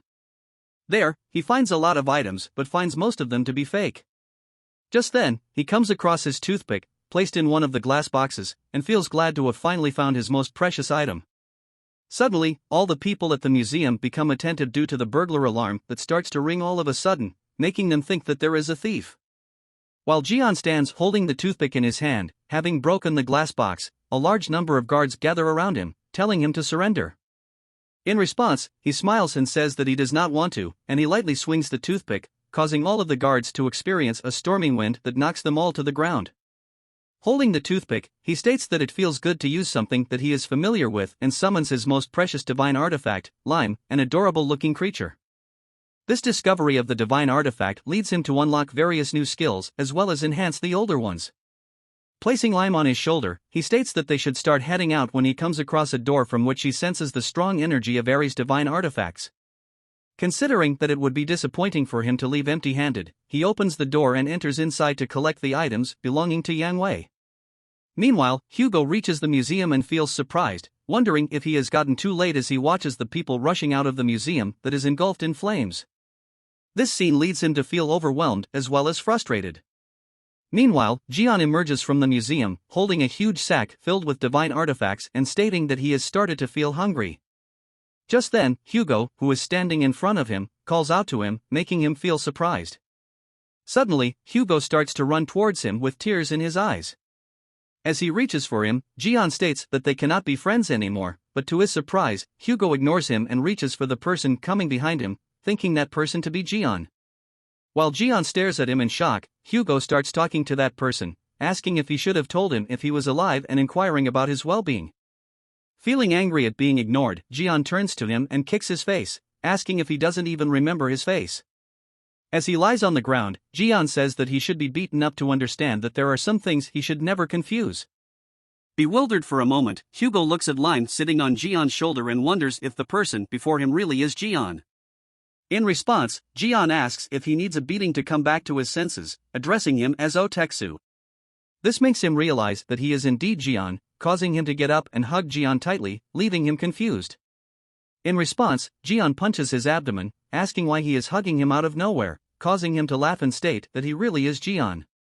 Suddenly, he gets a notification that the divine god of Sagittarius, Apollo, has appeared, leaving him confused. Just then, a bright light emerges behind them, leading to the appearance of Apollo, leaving them both confused and shocked. After a moment, Apollo opens his eyes while Hugo and Jian stare at him in confusion, wondering why he is showing up suddenly. Suddenly, Apollo starts to gaze at Jian, leading him to feel confused when he gets a notification that Apollo is questioning his survival and requesting to check if he is really Li Jian. Upon Hugo's inquiring, Apollo says that something will happen if he shoots Jian with a flaming arrow and aims at him, leaving him confused and shocked. Turning to Hugo, Jian asks why Apollo is aiming at him right after appearing, but Hugo reassures him that it is fine as long as he is okay. However, just then, Jian's tone changes, and he states that Hugo needs to pay him back, making him confused. With a cruel smile, Jian states that he will kill him, leaving him shocked. Jian explains that when he comes back out of the tower, his house is sold, his will is forged, and all his divine artifacts are missing. Therefore, he states that he wants to hit Hugo at least once and raises his fist, hitting him so hard that he crashes to the ground. Smiling with tears in his eyes, Hugo states that it really is him, feeling glad to have finally found him. Just then, a large number of guards emerge from the museum, recognizing Jian as the one who stole the divine artifacts. This makes Jian realize that he was being chased, while Hugo inquires about what he stole. Pointing to the huge sack, Jian states that these are the few things he stole. Looking at the sack, Hugo realizes that he has stolen the entire vault of Yangwei, to which Jian asks if he didn't do well. This causes Hugo to laugh and call him crazy. Meanwhile, the guards state that they need to catch him right away, but their head reveals that he is not someone of their caliber. He reveals that they have called someone who matches his monstrosity, against whom he will not stand a chance. Just then, a stormy wind suddenly began to blow, leaving Hugo shocked. In the next moment, a creature with huge wings leaps up in the sky from above the museum's roof, and the head of the guard states that it is finally here. Just done, the monster jumps down to the ground, revealing itself to be the household divine of Aries, the beast of riches, Pishu. After landing in front of them, the gigantic creature begins to roar. Seeing it, Hugo advises Jian to simply throw away the things he stole and run, while Jian tells him to stay still. Stating that he is a person with a plan, he turns to Lime and asks for his sword. In response, the body of Lime begins to emanate a bright light, and its eyes glow with the symbol of a sword in them. After some time, it erupts a sword from its mouth, and Jian grabs it, smiling confidently and standing in front of the monster. Jian holds a small dagger-like sword and thinks that using it against the household divine would be tough. So he tells the sword to show him its original form. Suddenly, a strange energy surrounds him, leaving Hugo confused. This energy transforms the short, ordinary-looking sword into a giant, formidable, and powerful sword, which Jian finds somewhat usable. Following this, he receives a notification that the divine artifact has awakened due to the power of Ophiuchus. As a result, the sword has been given a critical head attribute, sharpened, and its attack power has increased. Considering that he has acquired the new skill called the 13th sense, Jian smiles and looks at the creature, able to clearly see all of its weak spots. Being able to see that, he lifts his sword and leaps up, determined to wreak havoc. Watching that from a distance, Hugo thinks that it is typical of Jian to attack first and that he always manages to defeat the challenges directed at him, even if they appear reckless. Considering that, he smiles, encouraging Jian to defeat the enemy. However, just then the monster lifts his foot in the air and seemingly crushes Jian under its feet, leaving Hugo shocked. With fierce intent in its eyes, the monster stands confidently when its foot suddenly begins to tremble. Just then, Jian emerges from underneath the foot, holding it up with a single hand of his, and states that it is now his turn. Shocked, the monster stares at him when Jian, with a single strike of his sword, cuts the foot of the monster, causing it to experience immense agony. Just then, he gets a notification that the beast has started to use its abilities, making him confused. Suddenly, the monster begins to roar loudly and starts sucking up all the riches in its surroundings. Seeing this, Jian smiles, stating that it would not have been beaten up if it had stayed still. With that, he holds his sword up and leaps up in the air once again. Activating the trait of snake catch, he strikes the sword onto the ground with such force that it shatters the ground, hitting the beast and causing it to fall down. Following that, the destruction starts to spread far and wide, leaving everyone shocked while Jian stands still, smiling with confidence. Looking at the massive destruction caused by a single strike of his sword, Hugo realizes that Jian's power is the same as when he was in his prime. Meanwhile, Jian stands confidently in front of the formidable beast lying on the ground and receives a notification that his zodiac experience points have increased by defeating the beast. Following that, he receives a notification asking whether he would like to bring that beast into his household, leaving him confused. Considering that he has the ability to control the household divine that only the 12 saints possessed, he approaches the beast and touches it, causing a bright light to engulf the beast. This causes the beast to rise once again, followed by a notification that it has now come under Jian's household, becoming his underling. Following that, the beast decreases its size to be hugged by Jian, its new master, while Jian thinks that since it is the beast of riches, it can be used by him to store all his treasure. Looking at Jian holding the beast, Hugo realizes that he has turned the household divine into his underling and wonders what happened before his return for him to have gained such ability. Just then, Jian receives a notification that he can give a name to the beast. After some thought, he suggests the name Piggybank for it, leaving Hugo shocked at his use of such language. At night in Hugo's house, he vents his frustration on Jian, calling him a traitor and stating that he does not know how worried he was for him. Meanwhile, Jian, who was busy fixing his divine artifacts, states that he got married and was enjoying life with his family while his friend was stuck in the tower. He continues to voice his complaints and disappointments caused by Hugo, intensifying his frustration. Getting up, Jian states that he will not be able to stay at his house, but Hugo says that he can stay there since he lives alone. Thinking that he might be divorced, Jian tells him to cheer up, leading him to explain that this was not what he meant. Deciding not to discuss that further, Hugo asks about what happened in the tower, thinking that both his wife and his son are fanatics of Jian and he should not tell them about him. Hugo mentions that he was fighting outside the tower and thus doesn't know what happened inside, and he asks why the other saints were carrying the head of Crimson Eye instead of Jian. In response, Jian reveals that there is a sad story behind it, explaining that he was backstabbed and thrown into a trap where numerous calamities were swarming. To make matters worse, the supposedly dead Crimson Eye came back to life, shocking Hugo. Jian clarifies that the Crimson Eye they saw wasn't its real body. He discloses that the real Crimson Eye was deep inside the tower, and he eventually managed to defeat it. However, the real problem was not the Crimson Eye but the tower's administrator, who had the power to revive the dead calamities, but he somehow managed to fight his way out. Finally, at the end of a struggle, he killed the administrator and collapsed after using up all his strength, leading to his death. However, he reveals that after he woke up, those monsters were no longer in the cave, and he is not aware of how he obtained his current abilities. However, Jian is certain that the person who backstabbed him knew about the complete structure of the demon tower. Therefore, he wants to teach them all a lesson, especially the one who betrayed him, and he wants to prepare for that.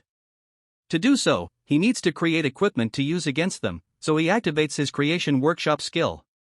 The interface asks if he wants to use materials to make a divine artifact, confusing him.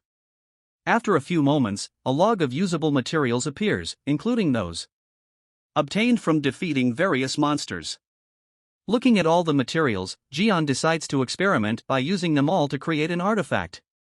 Thus, the creation of divine artifacts commences, engulfing the entire house in a bright light. Finally, the creation of a divine artifact is complete, resulting in the formation of Ego, an imitation horse that can absorb the magic power of anyone the owner touches. Examining it, Jian considers it great, thinking that a divine artifact with an ego can grow on its own, while Hugo starts applauding, surprised by Jian's ability. However, as Hugo looks closely at the horse, he remarks that for high-grade equipment with an ego, it doesn't look that cool. Enraged by his comment, Jian asks if he is serious, mentioning the amount of effort and materials he put into making it. Stating that he was thinking of using the remaining material to make equipment for Hugo, Jian asks if he should forget about it. Hearing that, Hugo changes his statement, calling the design to be amazing, considering Jian a genius for, and calling himself insane for not treating the divine artifacts with respect. Hearing that, Jian puts the divine artifact into his sack and states that it will depend on how he performs from then on, mentioning that they need to start by dealing with all the saints. Confused, Hugo asks how they will be able to do it, considering that it will not be easy to get other saints out of their own territory, yet Jian states that it would be enough to draw them out. Saying that he takes out a royal divine artifact of Aries called the Safe of the Golden Fleece. Seeing that, Hugo remarks that it is one of the top artifacts among the royal artifacts and asks why Jian would bring it out when he cannot use it. In response, Jian starts to mock him, stating that he has heard about him having no money, so he brought it along to fund them, which angers Hugo at being called poor. Jian explains that the higher the grade of the divine artifact, the more materials it would cost. He shares the idea of using it to multiply their materials and make high-grade divine artifacts they can use. Hearing that, Hugo asks how they are going to do it, stating that there is no one among them who can activate it. Upon this, Jian asks if Hugo cannot use it, but Hugo explains that he is not the Aries saint but a Sagittarius saint. Although Jian understands that, he still thinks that Hugo can use it. However, Hugo believes they should find another method since he cannot do that. Jian reveals that he has already sent a declaration of war to the broadcasting station, leaving Hugo shocked. Frozen in disbelief, Hugo asks him to repeat what he said, while Jian calmly states that they need to think of another way. Realizing what Jian has done, Hugo, engulfed in shock, starts to call him a crazy person. Meanwhile, in the Blue House, an official meeting goes on, where one of the participants insults all the other members for being unable to kill one spider and getting humiliated. The person speaking is the Leo Divine Cadre captain named Oliver, who continues insulting the others even as they request him not to use such words. In response, he states that he has heard about someone unknown who has killed the Spider Queen and asks if Li Jian really came back alive. This causes them to burst with anger when the Gemini Divine Cadre captain remarks that Oliver seems to be too obsessed with the heroic stories of Li Jian. However, Oliver thinks that if it is Jian, he can surely do that, giving the reference to the subjugation video, yet the Gemini representative argues that it was only possible because of the buffs and weapons. He states that if they had received that kind of support, they would have done better, causing Oliver to laugh as he remarks that they do not seem to have received it, which led to their failure. However, the captain still insists that they were the ones who killed the Spider Queen due to the sacrifice of their S-rank disciple.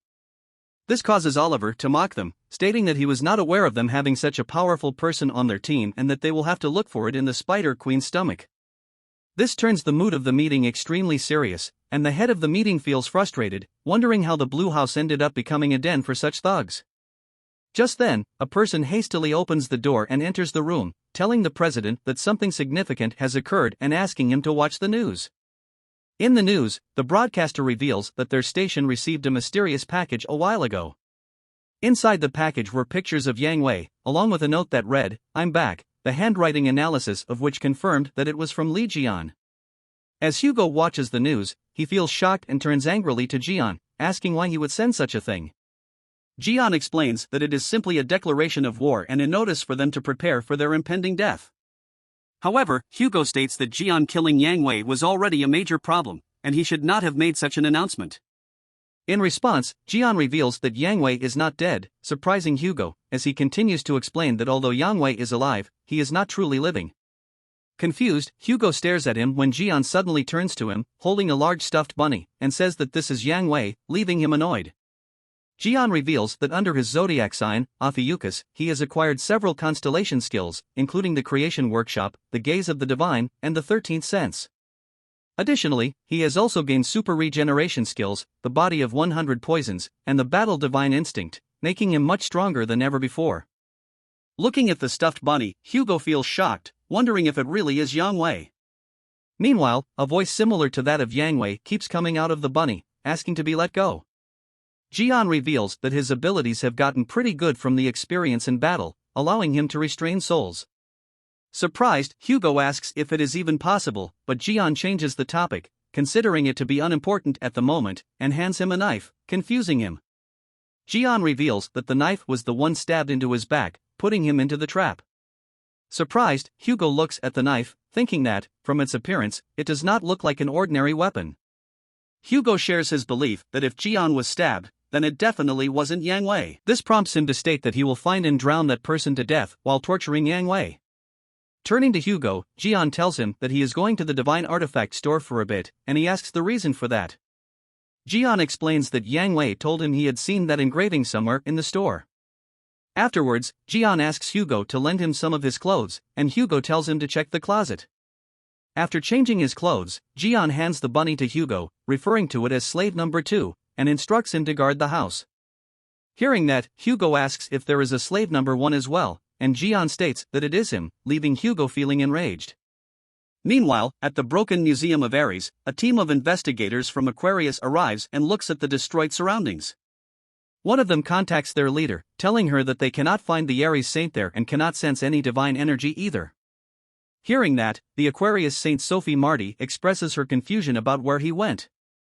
Her assistant shares the suspicion that he disappeared with all the wealth, prompting her to state that it would be quite bothersome if he made a deal with another saint behind her back. As she wonders where he went, her assistant shares the belief that Li Jian might have kidnapped him. Hearing that, she begins to laugh hard, stating that her jokes are not funny, and uses her water energy to hit a servant standing behind her. Realizing that she is frustrated by her remark, the assistant quickly apologizes to her, stating that she said something unnecessary. In response, she assures her that it is okay and states that she will be heading to the store to sell her divine artifacts to prepare funds for the drachma auction. While she is busy on the call, another of her assistants enters the room, informing her that other saints have also applied to participate in the auction, leaving her shocked. Meanwhile, in a gym, people look in surprise while a strong and muscular person is busy doing a hard weightlifting exercise. Just then, another person appears from behind and informs him that Li Jian's divine artifact will appear in the auction. Hearing that, the person throws the barbell away and smiles excitedly. The person, who is actually the Leo Saint Stephen Marker, turns to his assistant, stating that those divine artifacts will be theirs.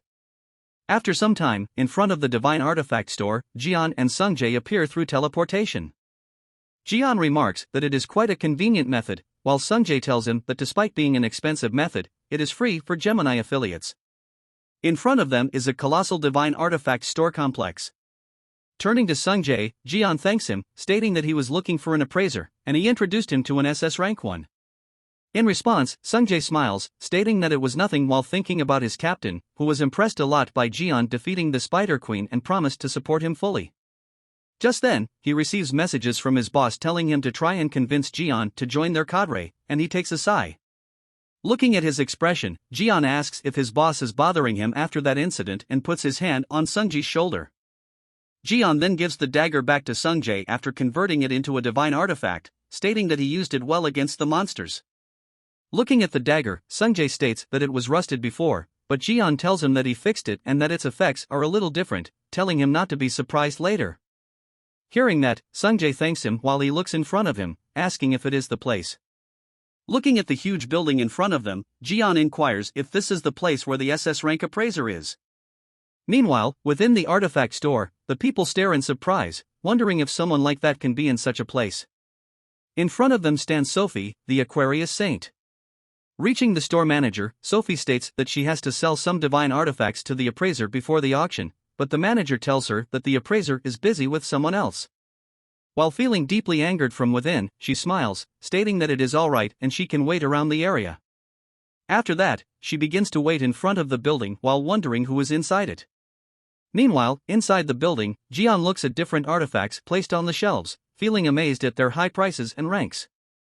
In the meantime, the appraiser, looking at one of the divine artifacts brought by them, asks if Sungjae made this, and Jian turns to him, stating that he made it. Hearing that, the person who is an SS-ranked Virgo affiliate, Jin Myung, asks if he has some sort of connection with Li Jian. In response, Sungjae tells him that the person is a pretender to be Li Jian, and Jin Myung tells him to go away for a moment so that they can have a conversation. Complying, Sungjae turns away while Jin Myung turns to Jian, asking him about his relationship with Li Jian and prompting him to ask why. Jin Myung states that most people do not know about it since he is famous for combat, but he is a legendary producer. Myung states that he has seen countless counterfeits in his life, but the artifact he has brought is different, and he can feel Lee Jian's handiwork in it. Hearing that, Jian remarks that he knows a lot about Lee Jian. In response, Myung agrees, stating that he is his disciple who received his favor, leaving Jian shocked. Jian thinks that he does not remember ever taking on a student. Considering him to be a liar, Jian wants to punch him, while Myung views the artifact closely, stating that his skills are quite impressive, which makes him seem like a direct student of Lee Jian. He then shows an old notebook to Jian, stating that this is the item that he received after Lee Jian recognized him as his student. Looking at the notebook, Jian remembers that this was the notebook that he lost. This makes him realize that Myung is the person who chased him around China, thinking that he has grown pretty old. Meanwhile, Myung continues to state that Jian gave him such useful information. Myung tells him that one day Jian left his lodging, leaving the notebook with production notes behind, making Jian realize that the notebook he thought he lost was actually stolen by him. Stating that the handwriting is very bad and he cannot understand it, Myung shares his belief that it might be Jian's book of ideas, while Jian knows that it is his hit list. He thinks of getting some useful information from an SS ranker like Myung. Meanwhile, Myung closes the notebook, states that it can be of more use to a talented young man like him, and gives it to Jian, telling him to keep it. Jian, holding the book, remembers that he had some designs he wrote down in the notebook, so it was a little disappointing when he lost it. Thinking that, he applies his magic power to the notebook, causing it to react and evolve into a divine artifact. Observing this, Myung realizes that it is a memory-storing divine artifact and acknowledges that Jian possesses a skill he has never seen before. Just then, another person enters and informs them that something has happened, and Myung asks what the matter is. In response, the person reveals that the Saintess is waiting outside. Hearing that, Myung wonders why the people are so flustered about the Saintess, while Jian feels surprised to hear about her. Meanwhile, outside the building, Sophie stands waiting with a huge crowd gathering around her, taking pictures. Looking at them, she wonders why they are staring at her, thinking that this happens whenever she goes out. Standing among the crowd, Sungjae wonders what she is doing, thinking that she only appears in official settings. After some time, she decides to go in and meet with him herself, thinking that the appraiser must buy their divine artifacts at a high price for them to afford the auction funds. Therefore, she walks towards the door while the manager stops and states that there is already a guest inside, making her wonder who the person is to treat her like that. Ignoring the manager, she enters the shop and finds Jian standing at the counter, feeling amazed to see such a gorgeous man. However, just then, a huge serpent appears in front of her, leaving her in disbelief and causing her to lose her balance. Feeling scared and bewildered, she wonders what the power was that she felt a moment ago, thinking as if hundreds of serpents had coiled around her. Getting up, she starts running out of the shop, stating that he has to leave the place immediately. Seeing her leave, Myung inquires why she's leaving so soon after entering, and Jian suggests she might be feeling sick. He is informed that because a Zodiac affiliate has approached him, his divine power has been sharpened, prompting him to wonder if divine power is different from magic power. In response to that query, he receives detailed information about divine power and thinks that new things and powers keep adding on. Turning to Myung, Jian inquires if the girl that just came in was the Saintess, and Myung agrees while feeling surprised that he does not know. Myung reveals that she was the Saint of Aquarius, Sophie Marty, leading Jian to feel shocked. After a while, he begins to laugh, asking if she really was the Saintess. In his mind, he feels shocked at her transformation, considering that he didn't recognize her for real, though he thinks she has become prettier, her rotten heart remains the same. He thinks that, if he divides Thethingshado as not like Cantofish bones pests and garbage, Sophie is a pest who considers her skincare routine to be more important than human life. Meanwhile, Myung states that he does not understand why people consider her to be a pinnacle of compassion and self-sacrifice while she is just a cruel and selfish person in reality. Myung reveals that she was Jian's physician and attempted to collect funds gathered under his name, but the government intervened, making Jian furious. Considering that Jian is taking her name so casually, Myung asks if he is acquainted with her, and Jian states that they are old friends. Meanwhile, in the empty, dark streets, Sophie keeps running, with her assistants following her. Remembering Jian, she wonders why he had to come back at that time. Thinking about the overwhelming magic power she felt in the building, she considers that the person gave her goosebumps just like Lee Jian. Therefore, she turns to her assistant and tells her to go back to the shop and figure out who the person was, prompting her to ask what to do about the appraiser. After a short pause, she smiles and states that she has changed her mind, telling them to kill them all. Hearing that, her assistant argues that the appraiser is valued by Virgo quite a lot, and they also have to sell their items, but Sophie considers them to be nothing more than impertinent fools. Taking out a necklace, Sophie states that in return for doing it, she will give her a divine artifact and lend her divine power. However, the assistant explains that using power in a neutral district is bad. In a threatening tone, Sophie asks if she is refusing to follow her orders. Feeling pressured, the assistant states that she will definitely follow the orders since her will is the will of the divine. Saying that, she sits down in front of Sophie, who gives her the divine artifact as well as the power of the divine. Meanwhile, Jian, who is still standing in the shop, begins to feel water dripping down upon him and wonders where it is leaking from. In the district of the Divine Artifact Store Complex, Sungjae walks the streets having a drink. Suddenly, he notices a lot of water on the ground and wonders where it came from when it is not even raining. Observing the water closely, Sungjae thinks that it is faint, but he can feel mana from it. However, as he looks down at his skeleton-like reflection in the water, he feels shocked and suddenly backs off when a hand emerges from the water. Consumed by shock, he drops his drink when the water on the ground suddenly transforms into a body similar to his and crawls towards him. Feeling shocked, he wonders what it is when he suddenly hears a scream and turns around.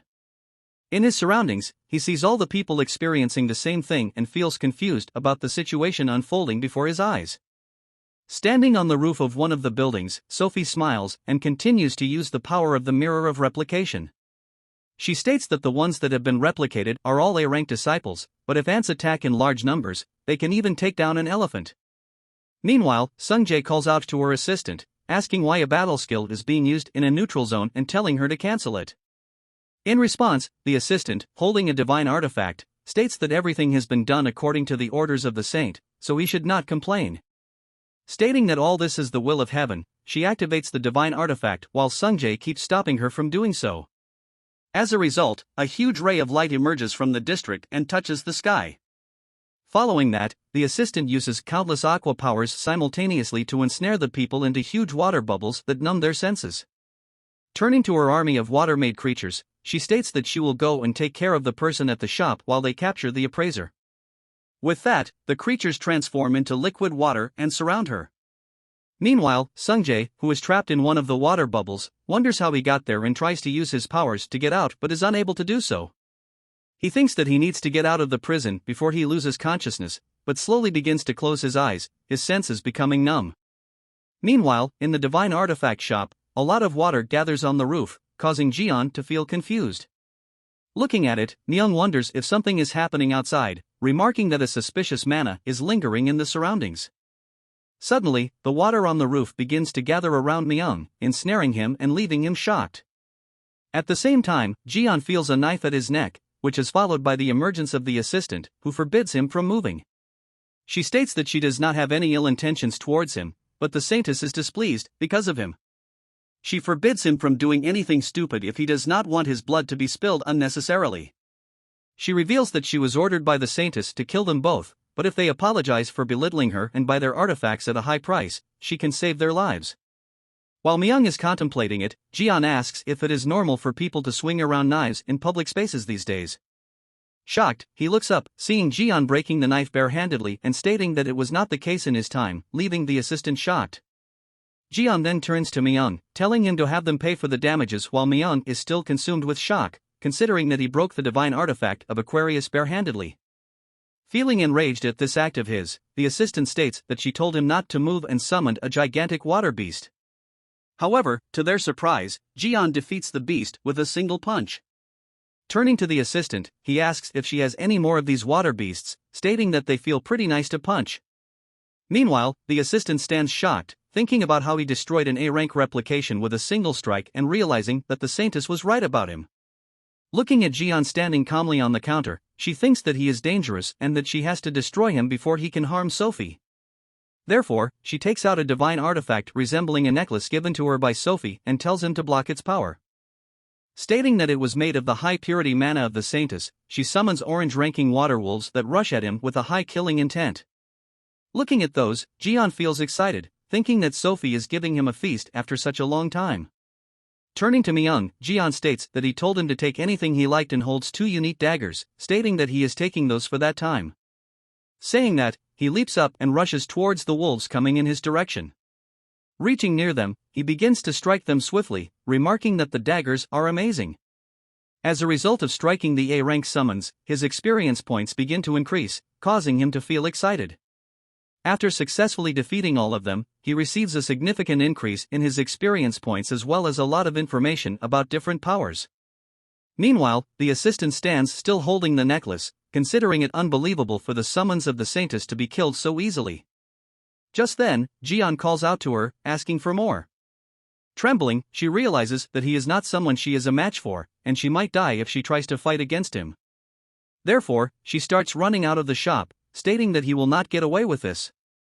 Meanwhile, Jian stands back, laughs, and states that people like that aren't scary at all. Looking at him, Myung realizes that he is not an ordinary person. Just then, Sungjae enters, asking if Jian is okay. He says that the Aquarius disciples have started an indiscriminate attack, and he barely managed to escape. Looking at him, Jian states that they just finished the fight in the shop while he looks at his destroyed surroundings, wondering what happened there. Looking at the summons, Sungjae asks if they do not belong to the Saintess, and Jian agrees, stating that sending them to a production class is just like asking him to use them as materials. Sungjae states that they need to get out of the place before more of them start to come. However, just as they are about to leave, Myung stops them. He states that 20 years ago, he followed Lee Jian around to watch over his production methods and clearly remembers his process of fighting monsters and obtaining materials from them. Considering his demonic expression and madness while fighting, Myung asks if he is Lee Jian. In response, Jian tells him to keep quiet, leading him to realize that he indeed is Jian. After that, Jian starts walking away, stating that he will come back for the materials, telling him to keep them safe, and saying that he also has something to ask from him. In response, Myung bows down, thanking him and requesting that he come again while they leave. On their way back, Sungjae asks why the Saintess is targeting him, asking if she is an enemy of him, but he tells him to wait, stating that he will show him something incredible soon. Late at night in a cafe, numerous ice creams and pastries of different flavors are placed on a table while Jian continues to eat them. Turning to Sungjae, he states that the ice cream there is really good, telling him to eat as much as he wants. In response, Sungjae asks if it is even alright, stating that this place is very expensive. Remembering that the assistant of Aquarius dropped her precious badge while running away from the shop, he takes it out, stating that it will do a lot. Showing the insignia to Sungjae, Jian states that it can be used as a card and even stores the skills of other divine beings. Looking at it, Sungjae recognizes it to be an Aquarius insignia, stating that it even functions as an ID card and can create problems for them later. However, Jian states that they should figure it out after eating and continues to enjoy the ice cream, while Sungjae keeps wondering if it is alright to eat. Just then, a person arrives from behind, asking Sungjae if he likes the ice cream there too. Hearing his voice, Sungjae quickly turns around and finds him to be the divine cadre captain, Choi Sunghyuk. Coming to the table, Sunghyuk asks if he can take a seat with them. Looking at him, Jian wonders if he is Sungji's boss who was bothering him, while Sungjae stares at him in confusion. Turning to Jian, Sunghyuk greets him, asking if he is the person whom Sungjae mentioned earlier, and Jian agrees, inquiring why he is asking that.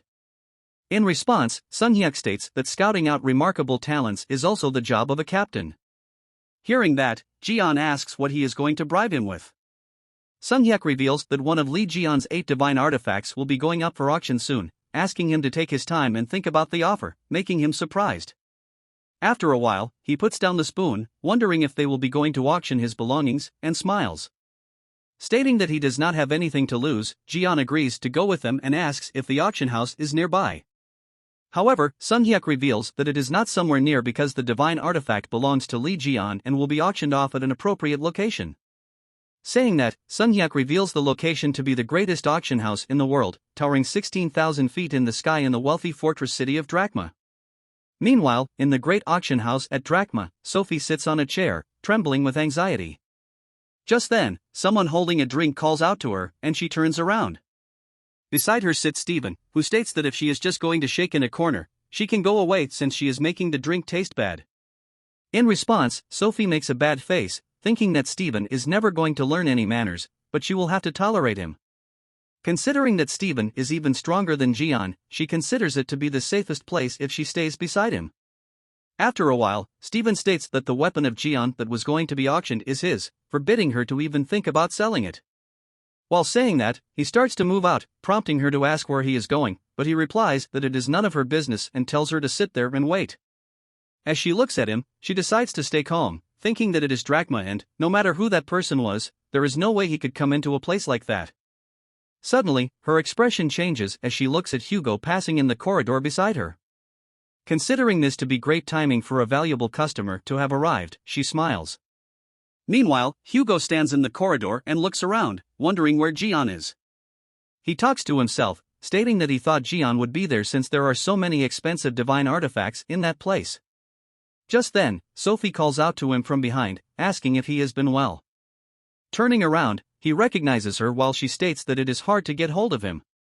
She remarks that he was the face of the saints for a long time but has changed quite a lot. She sadder. Ises him, stating that he has very few disciples compared to the other saints, while he ignores her and tells her to go away, stating that he does not want to talk to her. Hearing this, Sophie asks if he is going to ignore her again, stating that he might lose his children just like he lost his wife, causing him to stop. She states that his wife is not dead yet but might die soon, asking what he can do while his family is falling apart due to an incompetent head like him. This causes Hugo to feel enraged, and his body gets engulfed with flames, leading to a blast in the building. Emerging from the flames, he states that he told her to go away while she stands coughing due to smoke. As he attempts to punch her, she holds his arm, telling him to hold his temper, and remarks that he has forgotten the truce they agreed upon 10 years ago. After that, she summons her aqua powers, stating that Hugo should be aware of his status as half a saint. Just then, someone calls out to her from behind, and she turns around, receiving a blow from Jian that causes her to crash to the ground. Surprised, Hugo looks at Jian while Jian asks what he is doing there. In response, Hugo states that he was worried about him, making him confused. Looking at him, Jian asks if Hugo likes him, and Hugo agrees, telling him not to even joke about that. Changing the topic, Jian looks at Sophie and wonders why she appears everywhere he goes. Thinking about Li Jian, the 13th saint, who is considered to be the strongest, Sophie trembles with fear. She remembers that she always hated him. In fact, she was scared of his face full of scars, his aggressive personality, and his cold eyes that always looked down upon her. She recalls that 20 years ago, on one particular day, Jian entered the Aquarius sanctuary despite being forbidden by the guards. With anger and aggressiveness in his eyes, he told them all to go away, causing them all to become scared. Just then, Sophie came there, asking how he dared to trespass into her place and telling him to leave. In response, he crashed her into one of the walls, causing her a lot of pain. After that, he asked if she really wanted to die. Confused, Sophie inquired why he was doing that. In response, he stated that he sent her to the rear to treat the people endangered by the calamities and asking what she was doing there.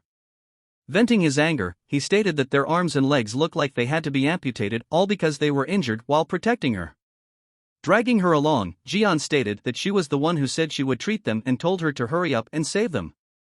In response, Sophie stated that she does not care if people like them die, and they should be happy that they saved her for the sake of humanity. She asked if he was looking down on the saints, saying that they were already being blamed a lot by people and considered useless. Sophie mentioned that she does not even have a speck of thought to clean up whatever mess there is. Hearing that, Jian turned to her, shocked, while she told him to let go of her, saying that she had to get ready for her interview. In response, Jian let go of her hand while Sophie held her wrist, remarking on his grip being so hard. However, instead of leaving, he punched her and stated that he expected too much from a pest like her, who, instead of understanding human words, needed to be told through beating up. While she is remembering all that, she suddenly regains consciousness, finds Jian sitting in front of her, and feels shocked. She finds herself tied to a chair with Jian and Hugo in the room and lets out a loud scream. Turning to him, she demands to be released at that very moment, asking how he can do that to a saintess.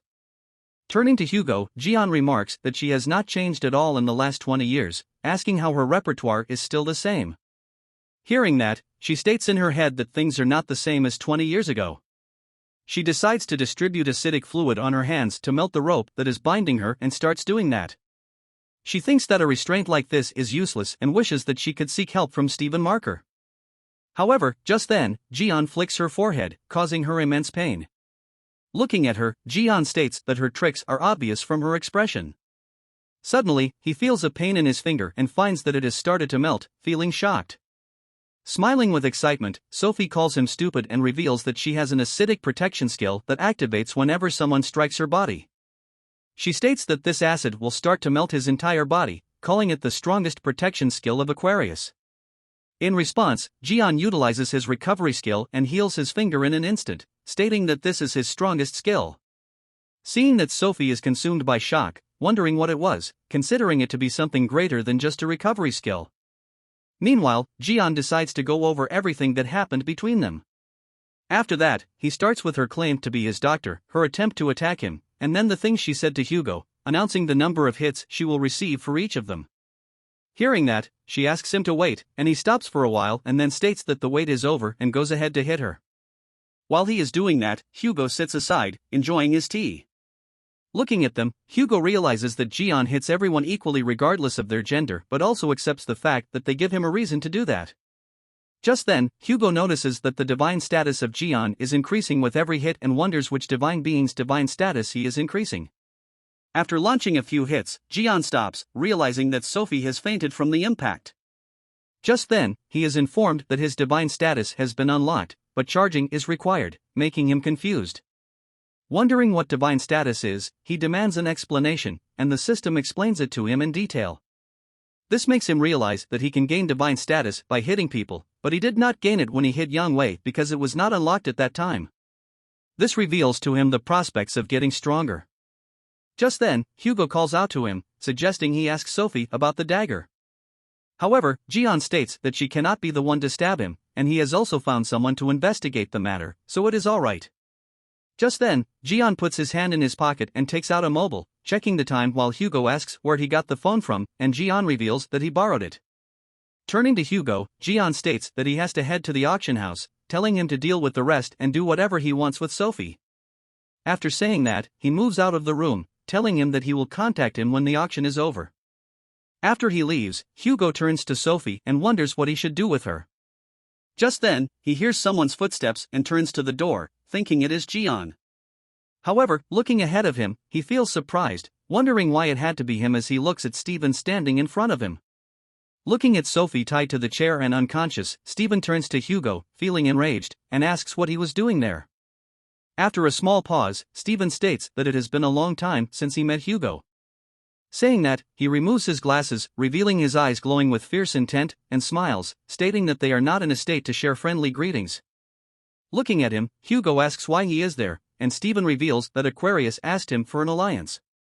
Looking at Sophie lying unconscious on the chair, he states that he had some business in Drachma, so he came along. After that, he turns to Hugo, stating that it is his turn to ask questions, and inquires what he is doing there. In response, Hugo states that he had business in the auction house, which is not related to him. Hearing that, Steven asks if he is also behind Li Jian's divine artifact that will be appearing in the auction, making him shocked. Looking at his expressions, Steven asks if he really did not know and states that it will be a price that he cannot even dream of affording, so there is no point in him knowing about it. In response, Hugo grins, asking if he is still in the habit of collecting the divine artifacts that Jian makes.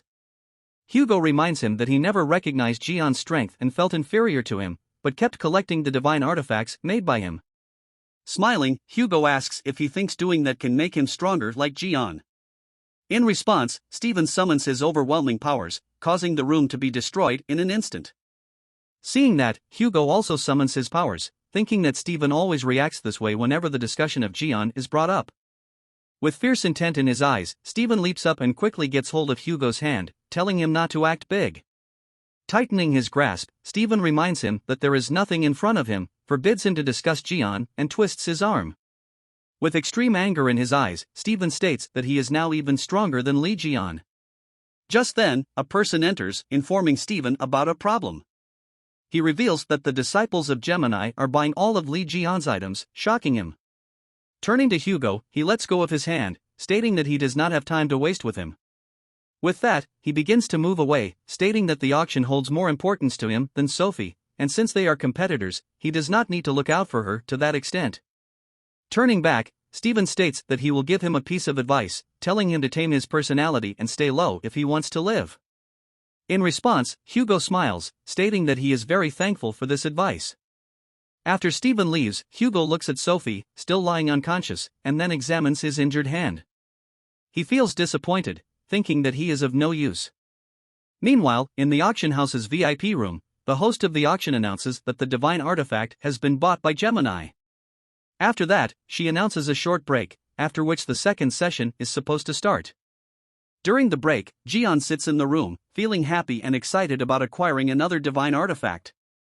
Observing him, Sung-hyuk congratulates Jian and remarks that he can buy as many artifacts as he wants.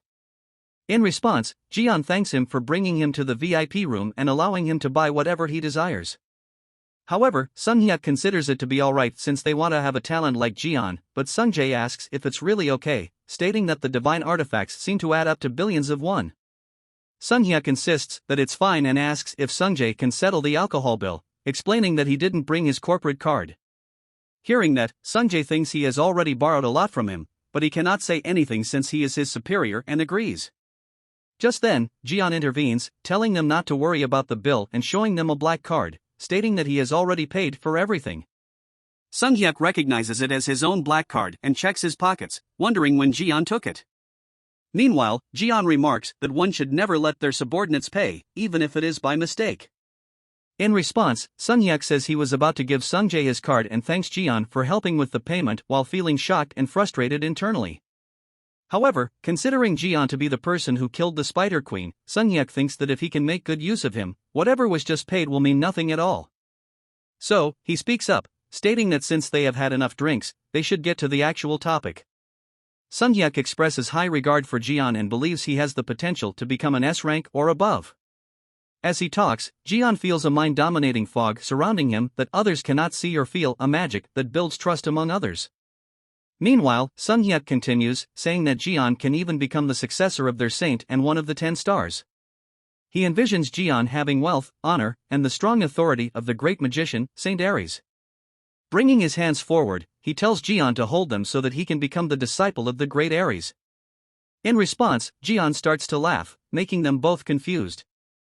Jian remarks that the entire day is full of funny experiences and states that they want him to become the servant of a poor divine being. Realizing that it has made Jian angry, Sung-hyuk thinks that he needs to change the topic and states that Jian is mistaken about something. Just then, someone calls out, stating that they have bought the auction items that were purchased by them. Thinking of their timing as perfect, Sung-hyuk turns to the door and tells them to come in. After a while, a woman enters holding a tray and congratulates them, presenting the purchased auction item along with an authenticity certificate, proving that it is Li Jian's divine artifact. Looking at the item, Sung-hyuk asks if Jian bought Li Jian's divine relic, and Jian clarifies that Sung-hyuk told him to buy anything he wanted, calling it a very useful artifact. Thinking that Steven is obsessed with Jian's artifacts and they should not mess with him, Sung-hyuk states that someone else already owns the artifact and they should get a refund. However, just then, the doors of the room suddenly break, leaving them all bewildered, and Steven enters, asking who dared to lay their hands on his items. Recognizing Steven, Jian wonders if he is the person who was aiming for the divine artifacts. Meanwhile, Sung-hyuk reaches Steven, apologizing and stating that the newcomer made a mistake without knowing much, and he is returning the items right away. Hearing that, Steven calls it alright, stating that the person only needs to admit it and return the things. In response, Sung-hyuk thanks him, stating that he can take his time with the payment. Hearing that, Steven smiles, thinking it fortunate that he did not have to spend even a single penny on those items. He then turns to Sung-hyuk and states that they cannot think of getting away after laying their hands on what was his. This makes Sung-hyuk realize that Steven is planning on saving billions by using a mistake as an excuse. Just then, Jian speaks up, telling them to stop it. He states that he has won the item, and it belongs to him, not Steven, and if he wants it, they can sell it to him at a premium of 200 billion. Hearing that, Steven begins to laugh, stating that he wasn't expecting Gemini to have such bold people, while Sung-hyuk wonders if Jian wants to die by doing that. Pushing Sung-hyuk away, Steven states that he likes Jian, remarking that a person should be at least that courageous. After that, he reaches Jian and states that a meeting like this must be fate, and they should introduce themselves to each other. With a cruel smile, Steven states that whenever he meets someone he takes a liking to, he introduces himself very wildly. In response, Jian smiles and asks what he is talking about while thinking that his skills seem to have improved a tiny bit in 20 years. He thinks of Steven as someone who meets his expectations and has a battle spirit that cannot be compared with Aries or Aquarius. Looking at Steven's expressions, Jian realizes that he will not be satisfied until he rips someone apart. Just then, Steven tries to launch an attack while Jian stands still, amazed by his temper. A moment later, a bright light spreads in the room, followed by massive destruction, while Sungjae and Sunghyuk look in their direction, wondering if Jian is alright. Meanwhile, Steven stands, remarking that it was quite fun and stating that he can spend the rest of his life comfortably in a wheelchair. However, to his surprise, Jian smiles, asking if he is shaking the dust off his shoulder for him, and appears unharmed by the light. Feeling shocked that he is unscathed after the attack, Steven asks if he redirected the attack with teleport, and Jian remarks that he is still all brawn and no brain. Introducing the skill as rock wall break, Jian asks if he thinks the skill he made himself would work on him. Jian states that Steven begged him to teach him this skill, saying that he would use it to save people, but it looks like he is only using it to show off his power. Hearing that, Steven feels shocked and asks who he is. Just then, the break finishes, and the host appears once again, stating that they will begin the highlight of the auction in just a moment. Hearing that, Steven wonders if it is already time for that, while Jian sits down and looks at the screen, wondering if it is another divine artifact of his. Turning to Jian, Steven states that he has many things he wants to ask from him, but this auction is very important to him. Saying that, he walks away, telling Jian to take good care of the pendant and stating that he will come again after the auction is over. As he leaves the room, Sungjae comes to Jian, asking if he is alright. Meanwhile, Sunghyuk wonders how Jian dodged the attack, considering that redirecting a saint rank attack is impossible even for himself. Looking at Jian, he wonders who exactly he is. Just then, the host announces that the time has come for the highlight of the auction, and they will now reveal the divine artifact that they all have been waiting for. She reminds the audience of the Berlin Wolf incident that happened 24 years ago, which was about an unknown calamity that appeared on an island in Germany. She states that it was complete pandemonium that melted all weapons and armor, and even the 12 saints were unable to clear it. At that time, Li Jian appeared to defeat the calamity and used a particular artifact to do so. Hearing that, Steven feels excited and happy, considering that the legendary weapon he has seen in his dreams is finally within his grasp. He remembers that 20 years ago, in Berlin, a search mission was going on above the island where the calamity appeared. Even after 4 days of Jian's entry, no one knew what was happening inside since Jian did not come out. The other saints were unable to enter the island despite trying because of the strong poison spread in the surroundings. Steven also sat outside the island while his assistant informed him that this was the limit they could go to, and he wondered how Jian entered the place. Steven wondered what difference Jian had from the other saints that enabled him to battle against the monsters while they could not even enter the place. While he was contemplating what he was lacking that Jian had, his assistant informed him that Jian was coming out of the place. In response, he looked up and became shocked, just like the others who were waiting for his arrival. In front of them stood Jian, holding a gigantic bone, leading them to realize that he had come out alive after defeating the calamity that everyone thought was impossible to defeat. Looking at him, the other saints remarked that all their achievements had been stolen by him again. In response, Steven got up and started to walk away, telling his assistant to withdraw. Surprised, his assistant asked if he was not going to take his weapon, and he threw it away, stating that he does not need it and they can keep it if they want. Looking at Jian standing confidently among people, he stated that he has found something better and realized that what he is lacking compared to Jian is not ability but a weapon. While he is thinking about that, the host starts to pull the cloth covering the divine artifact and states that they will be revealing the strongest divine artifact used in the Berlin Wolf incident. While Sungjae and Sunghyuk stand waiting for it to be revealed, Jian stands with an expressionless face, feeling confused. Meanwhile, Steven becomes increasingly excited, thinking that he is finally going to see the legendary weapon once again. Just then, the cloth is removed, and a huge bone is revealed, which Steven considers to be the divine artifact that will make him the strongest. Meanwhile, outside the building, a strange-looking creature arrives and settles on the roof, smiling, stating that he can feel the power of Li Jian's divine artifact. After revealing the divine artifact, the big bone, the host asks who would want to be the owner of the greatest divine artifact, both history-wise and utility-wise. While Sungjae and Sunghyuk express their frustration at such a great divine artifact being taken away by Leo, Jian stands quietly, thinking that he was wondering what it was. Looking at the bone, he thinks that it was indeed something he used to use before. Thinking about something, he turns to Sungjae, trying to tell him something, but Sungjae refuses to listen out of frustration.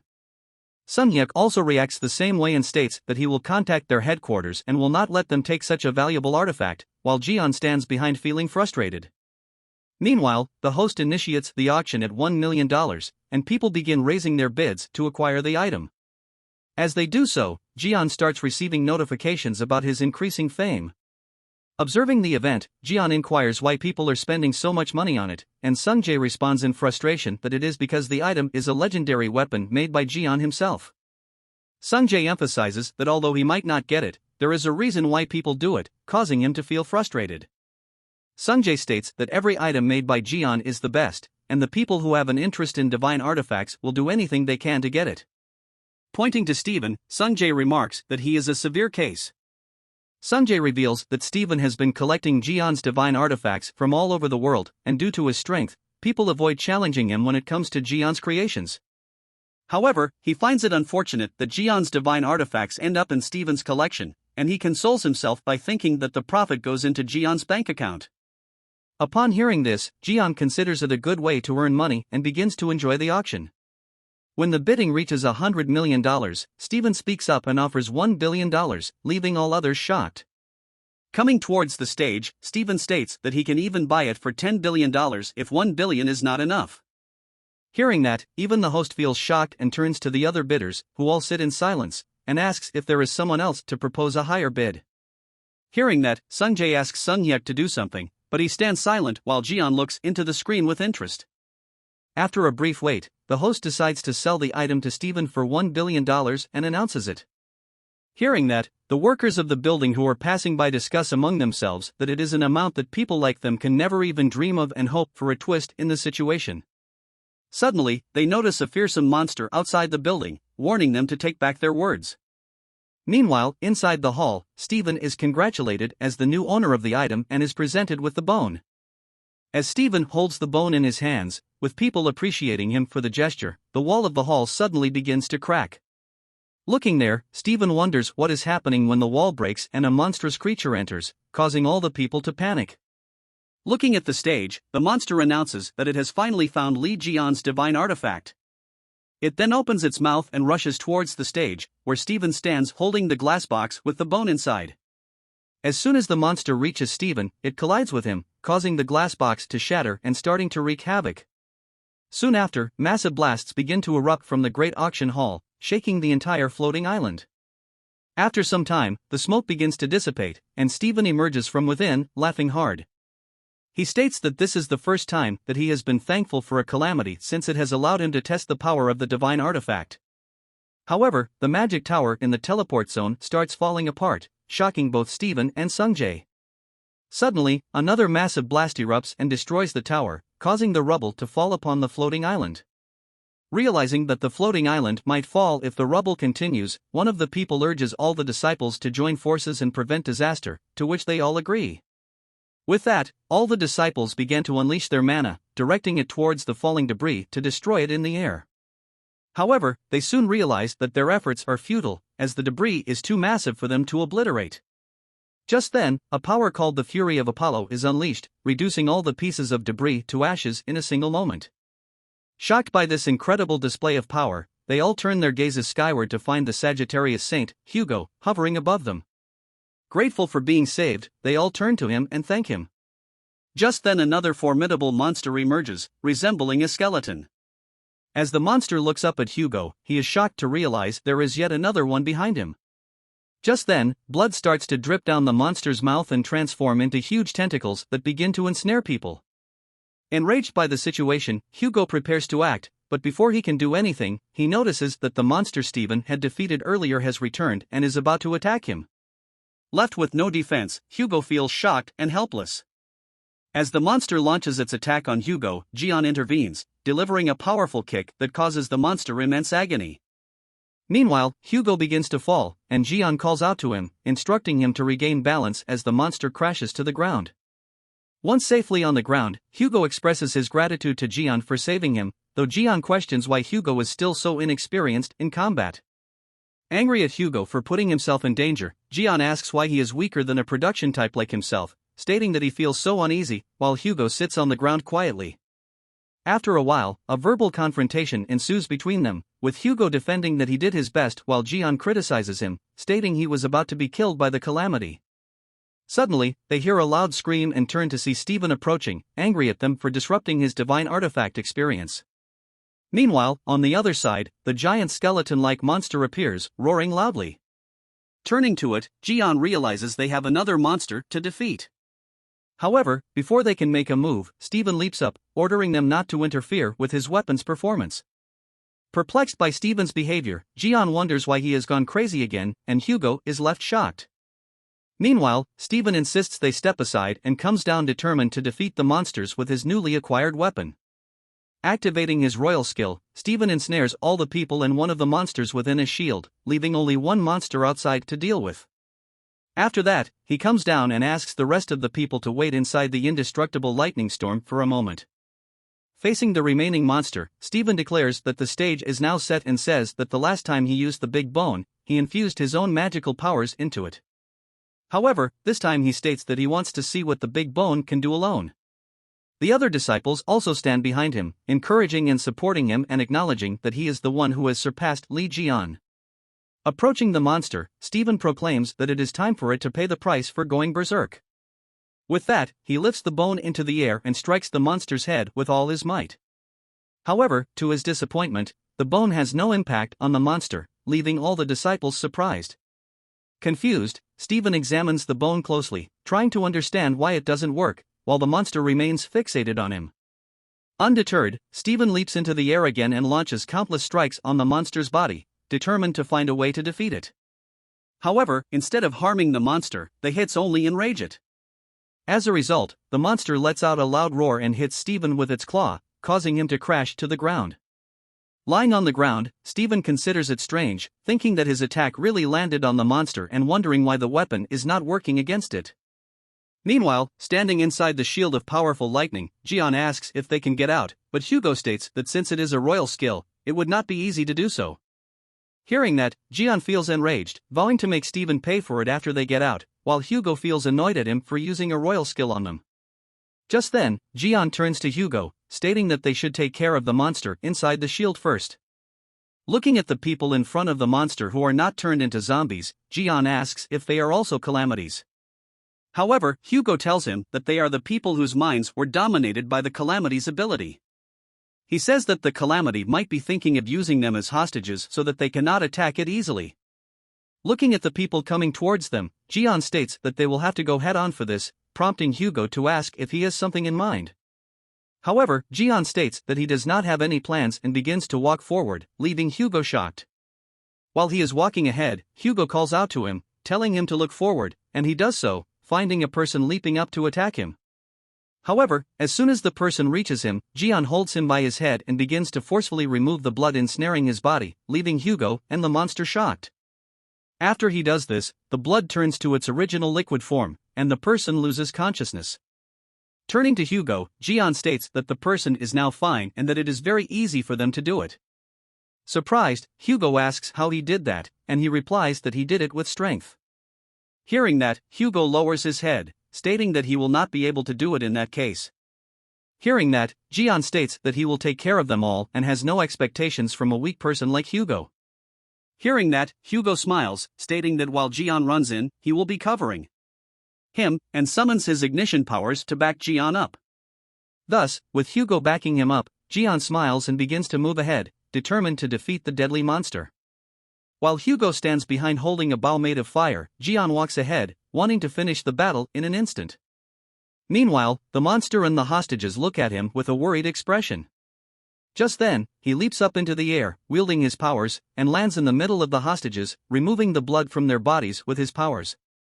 Seeing that, the monster feels shocked and throws more blood in Jian's direction, but he dodges while moving forward.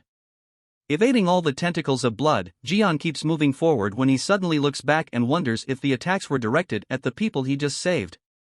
Meanwhile, the blood reaches the people again. However, as soon as the tentacles begin to ensnare people once more, a huge blast of fire erupts, destroying them all. Behind them stands Hugo, with fierce intent in his eyes. Looking at him, Jian smiles, calling the counterattack a nice one, as expected of him. Growing even more confident as a result of his strong back support, Jian reaches near the monster and punches it so hard that it flies up in the air, experiencing immense agony. After that, its body suddenly catches fire, tearing it into countless pieces while Jian stands confidently under it. Just then, Hugo reaches for him, expressing his amusement at Jian ending the battle in an instant. Looking at the unconscious hostages lying on the ground, Jian states confidently that they will all be fine very soon. However, he suddenly notices his hand glowing and wonders what is happening. As he looks at his palm, countless notifications begin to emerge and inform him that his divine power has increased after successfully killing the calamity. This newfound awareness makes him realize that his battle instinct has been unlocked as a result of charging his divine power. Considering that he now has a chance, he decides to try out this new skill and accepts the option of using it. Meanwhile, outside the shield, Steven stands holding the bone, but he finds himself unable to harm the monster even a little. Feeling anxious, he wonders why the big bone is not working at all, considering that he might be unable to bring out the weapon's true strength. Looking at the monster, he also considers the possibility that he is weaker than the creature, rendering it impossible for him to compete with it. Watching him from a distance, the other disciples also feel anxious, while one of them suddenly tells them to look in a particular direction. Confused, they all look in that direction, where an overwhelming power suddenly emerges from the lightning shield, followed by Jian's appearance. Watching him tear through the royal skill, Steven feels shocked and considers it impossible. Looking at Jian, the monster also realizes that Jian poses a threat and decides to focus on killing him instead of aiming for the divine artifact. Therefore, he turns to Jian and lets out a loud roar while Jian, standing in front of it, raises his head and tells it to shut its mouth. The command has an immediate effect, causing the monster to crash behind it, destroying the ground, and forcing the disciples and Steven to move aside. Lying on the ground, the monster finds it impossible to believe that a human possesses such authority and asks if Jian is not human. In response, Jian lifts his foot and stomps it on the ground, further pushing the monster back. Seeing it, Steven is consumed by utter shock and considers it impossible. Thinking that only one person can have this power, he finally realizes that the person standing in front of him is indeed Li Jian. Just then, Jian turns to him, expressing his pleasure at meeting Steven and stating that he feels like Steven has been having a great time destroying his name. Trembling with fear, Steven begins to drift backward, stating that there is no way he can be Li Jian. Saying so, Steven tries to hit Jian with all his might using the big bone. However, to his shock, when he opens his eyes after the attack, he finds Jian holding the bone and smiling. Stating that he seems to be having a lot of fun with this bone, Jian barehandedly breaks the bone into pieces, asking what he will do without it. Looking at the broken bone, Steven is left in shock, while Jian states that he has been hitting him hard, and now it is his turn. With that, he punches Steven in the face so hard that he crashes onto the ground, shaking the entire building, and lets out a loud scream. After brutally hitting him for a while, Jian throws Steven down from a great height. Hearing Steven's loud screams, Sophie, who was unconscious, suddenly opens her eyes and wonders why she was sleeping there, feeling her head hurting a lot. Looking at the deep hole formed in the ground, Jian laughs, expressing his hope to meet Steven again, while Hugo feels shocked and asks Jian if he dropped Steven from such a great height. Turning to Hugo, Jian inquires about the hostages held by the monster. Hugo informs him that they have all been rescued and are quite happy. Jian then takes out Pishu and instructs it to fetch all the usable stuff from there. While Pishu is doing that, Jian tells Hugo that he has another person with him and they will take him along, and Hugo asks if it is the person who lent Jian his cell phone. In response, Jian agrees, stating that his name is Sungjae, which leaves Hugo shocked. Unable to believe it, Hugo asks about the name again, and Jian reveals it to be Cheon Sungjae. Jian states that he is associated with Gemini and is strong enough to be on the level of a divine cadre captain, and despite being young, he is very bright. In response, Hugo holds his head in anxiety, wondering if Sungjae really got caught up in a walking disaster like Jian. Looking at his expressions, Jian wonders what has happened, while Hugo thinks that he was being careful that his children, being Jian fanatics, never come to know about Jian being alive. However, considering the possibility of them knowing it, Hugo realizes that his family will soon be in shambles. While he is thinking about that, Jian states that the divine cadre captain of Gemini can use teleportation and suggests calling him, but Hugo stops him, stating that they should leave. Confused, Jian asks for the reason, and Hugo states that they should already be sick of them and should not bother getting involved with them. Hearing that, Jian remembers his experience with them and states that they have indeed been pissing him off. Hearing that, Hugo quickly turns around, stating that they do not like him. They then begin to walk away while Jian shares that he decided to keep an eye on them but has changed his mind, and Hugo agrees, stating that those children are not worth giving attention to. Just then, Sungjae calls out to him from behind, addressing him as father, leading him to feel nervous. As he turns around, he finds Sungjae standing behind him, who asks if by Jian he meant Lee Jian, leading him to feel pressured. Overwhelmed with anxiety, Hugo turns to Sungjae, asking why he is there, while Sungjae demands to know the truth, asking if the kids he was talking about were referring to him. Suddenly, the blood of the dead monster spilled in the surroundings begins to transform into tentacles once again, calling out to Jian. Hearing that, Jian turns around when the blood tentacles come towards him with great speed. However, just as they are about to touch him, Lime appears in front of him and begins taking all of them. As a result of Lime consuming them, he gains the ability of poison resistance. After staying silent for a while, Jian turns to Lime, begins to scold him for eating it randomly, and tells him to spit it out. While he is doing that, Hugo looks at the monster lying on the ground and wonders if it came out of its remains. Looking at Lime, Sungjae feels shocked as he remembers reading about it in a book and recognizes it as Jian's divine artifact. Considering the incredible ability Jian has shown, his rough magic power, his father's friendly attitude towards Jian, and the lime he is holding, Sungjae asks if he really is Lee Jian. Realizing it, Sungjae becomes overwhelmed with happiness and begins to scream out of excitement, intensifying Jian's frustration. Meanwhile, in the United States, at the headquarters of Leo Divine Cadre, a meeting goes on in Leo's executive meeting room. The Leo Divine Cadre captain, Oliver, states that they still haven't been able to find Castellan after their disappearance and suggests taking help from Gemini to find them. Hearing that, one of the participants in the meeting reminds him of his argument with Sunghyuk and asks if they will agree to help after that. The person also states that they have heard that the person who beat up their saint was Lee Jian. Hearing that, Oliver asks if it sounds right to them, and even if it is really the case, he was still taken down by Jian's hands once before, calling him the strongest among all saints. Just then, a song in Jian's praise begins to play, leaving all the participants in the meeting surprised. Suddenly, Leo's vice castellan Shion Yua, sitting on the opposite side, takes her phone out, apologizes, and states that she forgot to set it on vibrate. Feeling annoyed at her attitude, Oliver states that this meeting has been arranged to find Steven, and she should take it seriously.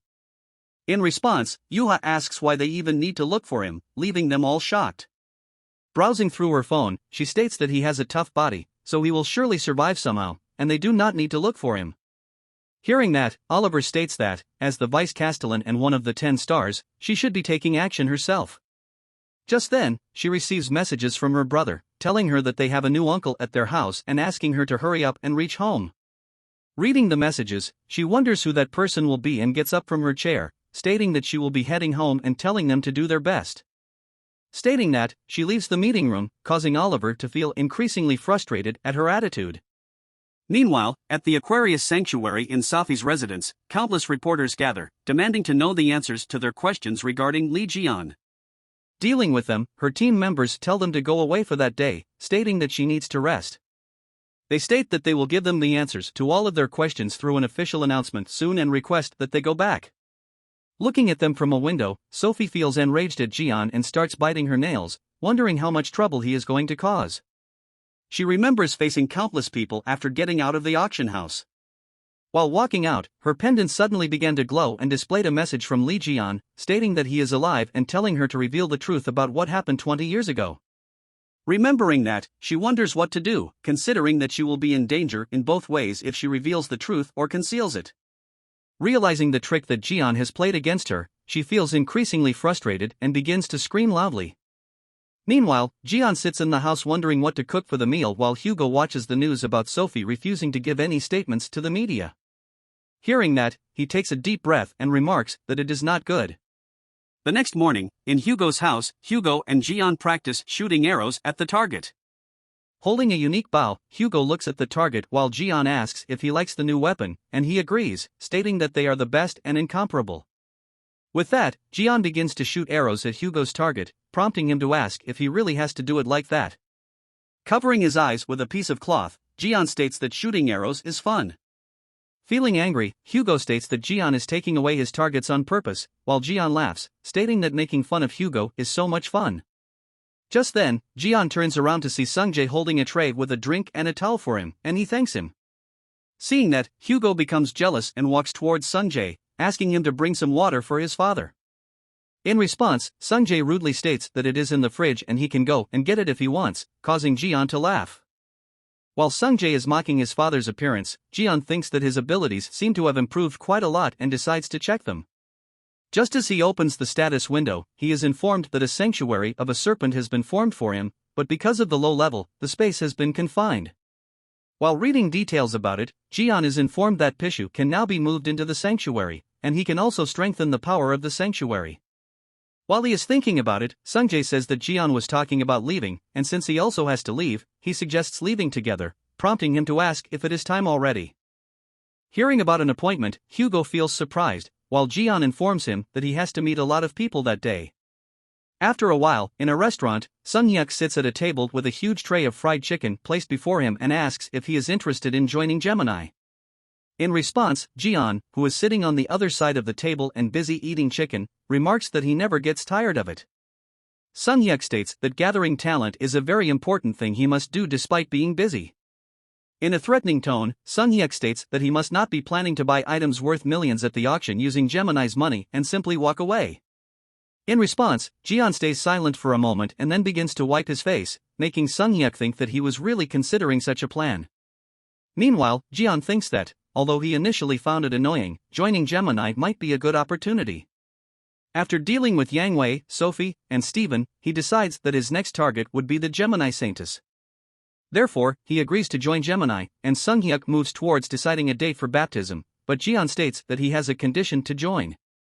He then points to the badge Sunghyuk is wearing and demands to have it.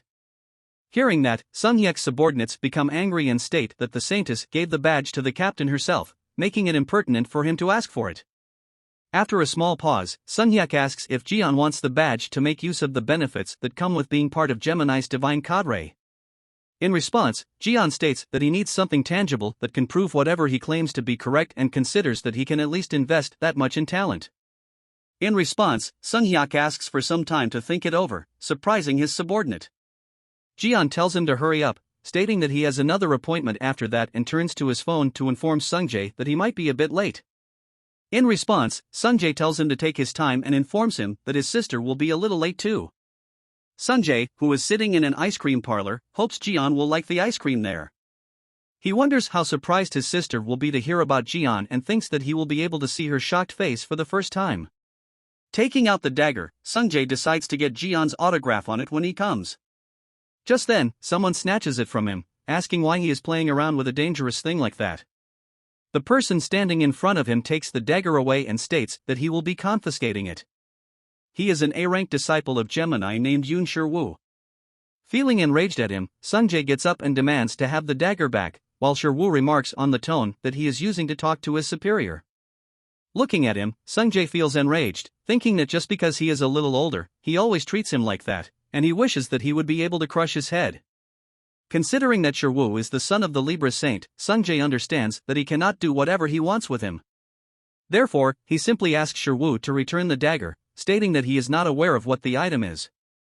In response, the two boys accompanying Shiwu force Sungjae to lie on the table and tell him to lower his voice, gaining the attention of all the people in the cafe. This behavior further intensifies Sungjae's anger. Looking at his reaction, Shiwu wonders why Sungjae became so angry and asks if the dagger is something Li Jian made or a memento of his sleeping mother. Hearing that, Sungjae bursts into anger, which causes the dagger's power to activate, sensing its owner is in danger. This causes a bright light to emerge from it, leaving Shiwu shocked and confused. Just then, a head emerges from within the dagger and collides with Shiwu's face, leaving everyone shocked. As a consequence of this unexpected attack, Shiwu drops the dagger and loses his balance. Looking up towards them, Sungjae is overjoyed to see Jian standing in front of him, while Jian is also surprised at his sudden appearance. Sungjae asks how he knew to come there, and Jian states that he was at the chicken restaurant, but the consumable summon skill he left in the dagger was probably activated. Jian then turns to Shiwu and his companions, asking if these people tried to threaten him.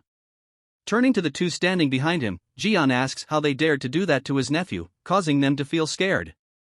In a threatening and cruel tone, Jian states that he will ingrain in their bones what happens if they lay their hands on something that is his, causing them to feel further scared. A few moments ago, at the chicken restaurant, Sunhyuk agreed to give the badge to Jian. Sunhyuk thought that this much is nothing if he could haul a big catch like Jian and would recover it as a special condition after Jian joins the divine cadre.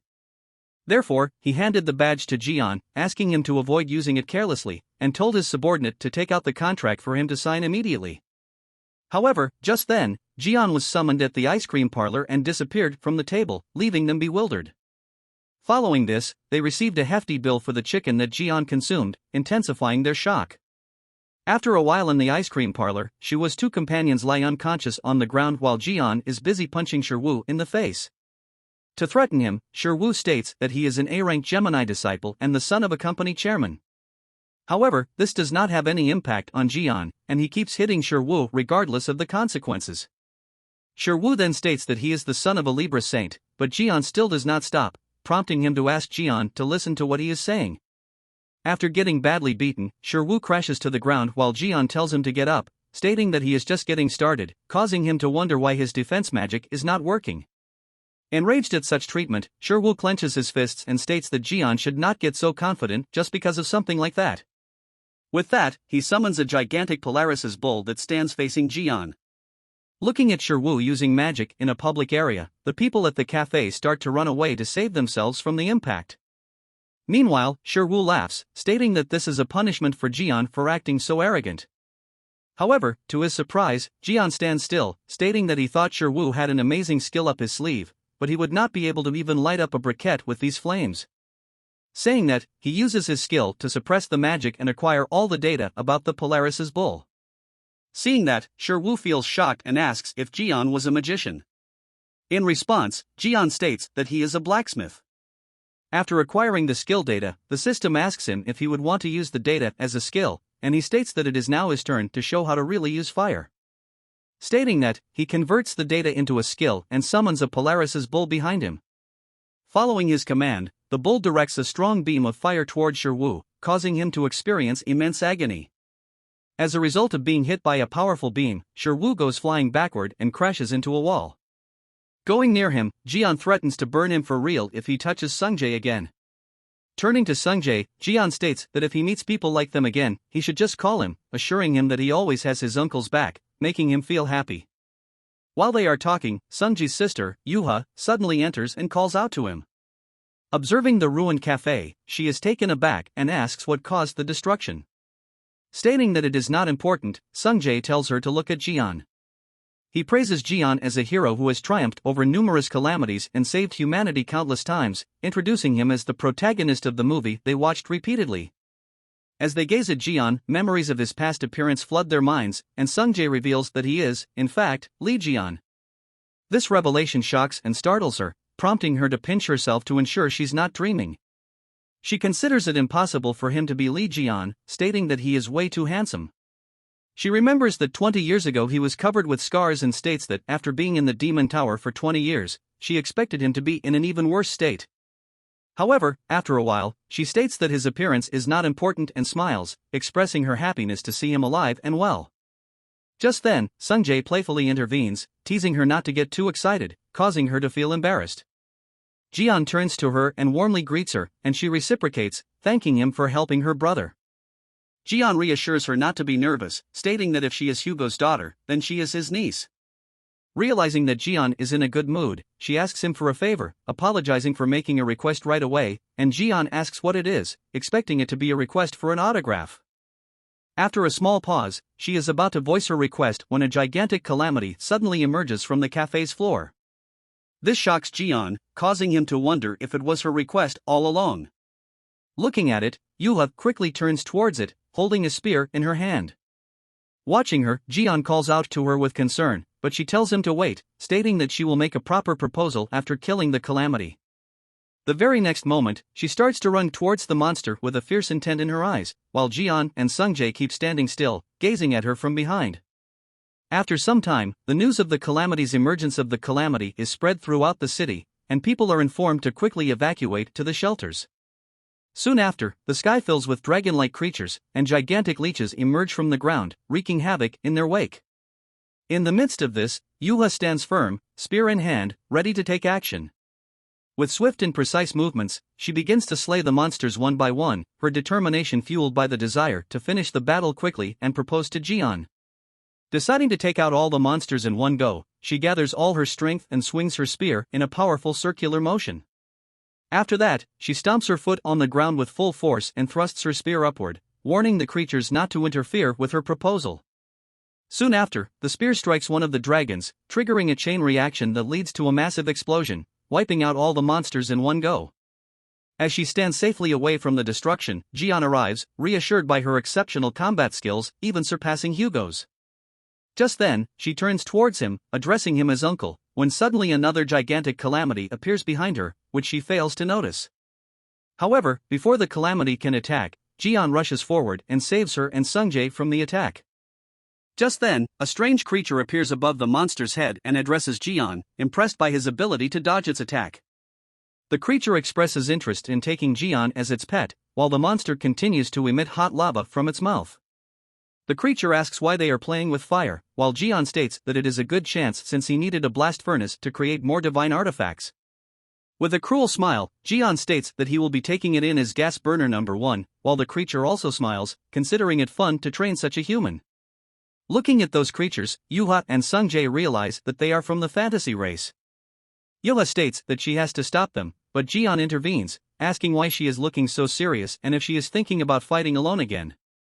Jian tells them to leave that to their uncle and instead work to keep the surroundings safe. Jian states that he is leaving this task to them because he knows that they are strong, and they should also trust him and leave it to him. In response, both of them smile and excitedly agree, while Jian turns towards the monster. With Sungjae and Yuha backing him up with their powers, Jian states that it is time for them to have some fun. Just then, the creature sitting above the monster uses its rope to tie Jian up, telling him to struggle as much as he can. The creature states that this makes it even more worthwhile to train him. With that, it swings its rope roughly, causing the land beneath them to be destroyed. Amidst this destruction, Jian sits tied up by the rope. After a while, he looks up, stating that it is all style and no substance, and breaks the rope with a single move of his arms, asking if that is all it has got. In response, the creature smiles, stating that it is not the case, which causes the monster to unleash a massive fire inferno in his direction. This causes a massive, earth-shattering blast to erupt from the land. Looking at the destruction spreading, Sungjae starts directing people to quickly move towards the shelter. After successfully completing his task, he stands, feeling relieved and confident. After a while, he comes to Yua, telling her that he has evacuated all the civilians, while she seems engrossed in the scene unfolding before her eyes. In front of her are massive clouds of smoke, covering the entire area. She thinks that even though Jian is very strong, the opponent is a fantasy race and is above a red rank, so Jian will have a tough time facing it. She is also worried about the fact that he might be facing some side effects after staying in the Demon Tower for so long and thinks that she must help him if that is the case. Thinking that, she begins to run towards the monster, telling Sungjae to hide somewhere while he keeps stopping her and reminding her of what Jian told them. Meanwhile, Jian stands still facing the monster in the middle of the city that has now turned to ashes, causing the monster to think that Jian must have faced a similar fate. However, to their shock, Jian stands unharmed amidst the flames, remarking that the flame should at least be this hot and that the ones that Wu used were very minute. With that, Jian gives a cruel grin, stating that he has chosen the creature as his forging flame gas burner. Staring, the creature feels shocked, wondering how he managed to survive in that fiery pit. After acquiring some of the flames from the creature, Jian summons a production hammer and gets a notification that the flame he can use in the creation workshop has been detected. After that, the system asks him to choose a subject for strengthening, and he looks at the cube of fire in his hand, stating that his subject for strengthening is this, and strikes it with the hammer. Feeling confused at what he is doing, the creature states that it will not let him do that, whatever it is. However, before it can launch an attack, Yua comes from behind and activates her thunderclap skill, causing the monster to experience immense agony. However, to Yua's surprise, the creature appears unscathed and blocks her attack by holding her spear. It then pushes her away, causing her to crash into a nearby building and cough up blood. Turning to its pet monster, the creature tells it that she is its meal, instructing it to devour her. In response, the monster rushes towards her and opens its mouth to consume her. However, before it can do that, someone pulls it away, leaving Yuha astonished. Standing between her and the monster is Jian, who strikes the monster so hard that it goes crashing back. Witnessing this, the creature feels shocked, wondering how Jian flung such a formidable monster like a hell lizard with his bare hands. Turning to the creature, Jian states that he will kill them if they touch her again, while a massive serpent appears behind his back. Seeing it, the creature realizes that it will be the one who will be devoured. Considering that it is a fantasy race that cannot be defeated by a human, the creature expresses its desire to end the battle there and surrounds itself with an overwhelming amount of mana. Shocked at such an absurd amount of mana, Yuha covers her eyes. Meanwhile, the creature unleashes its true form of hell wings and states that, since it is impossible to train Jian, it will acknowledge him as an enemy. Stating that it will reduce Jian and Yuha to ashes, the creature unleashes a very powerful hellbound flame, directing it towards Jian and causing Yuha to feel shocked. Soon after, another massive explosion erupts from the area, leaving the entire city in ruins. However, to the shock of the creature, Jian still stands unscathed, wearing the vinyl glove, stating that the creature is more useful than he thought.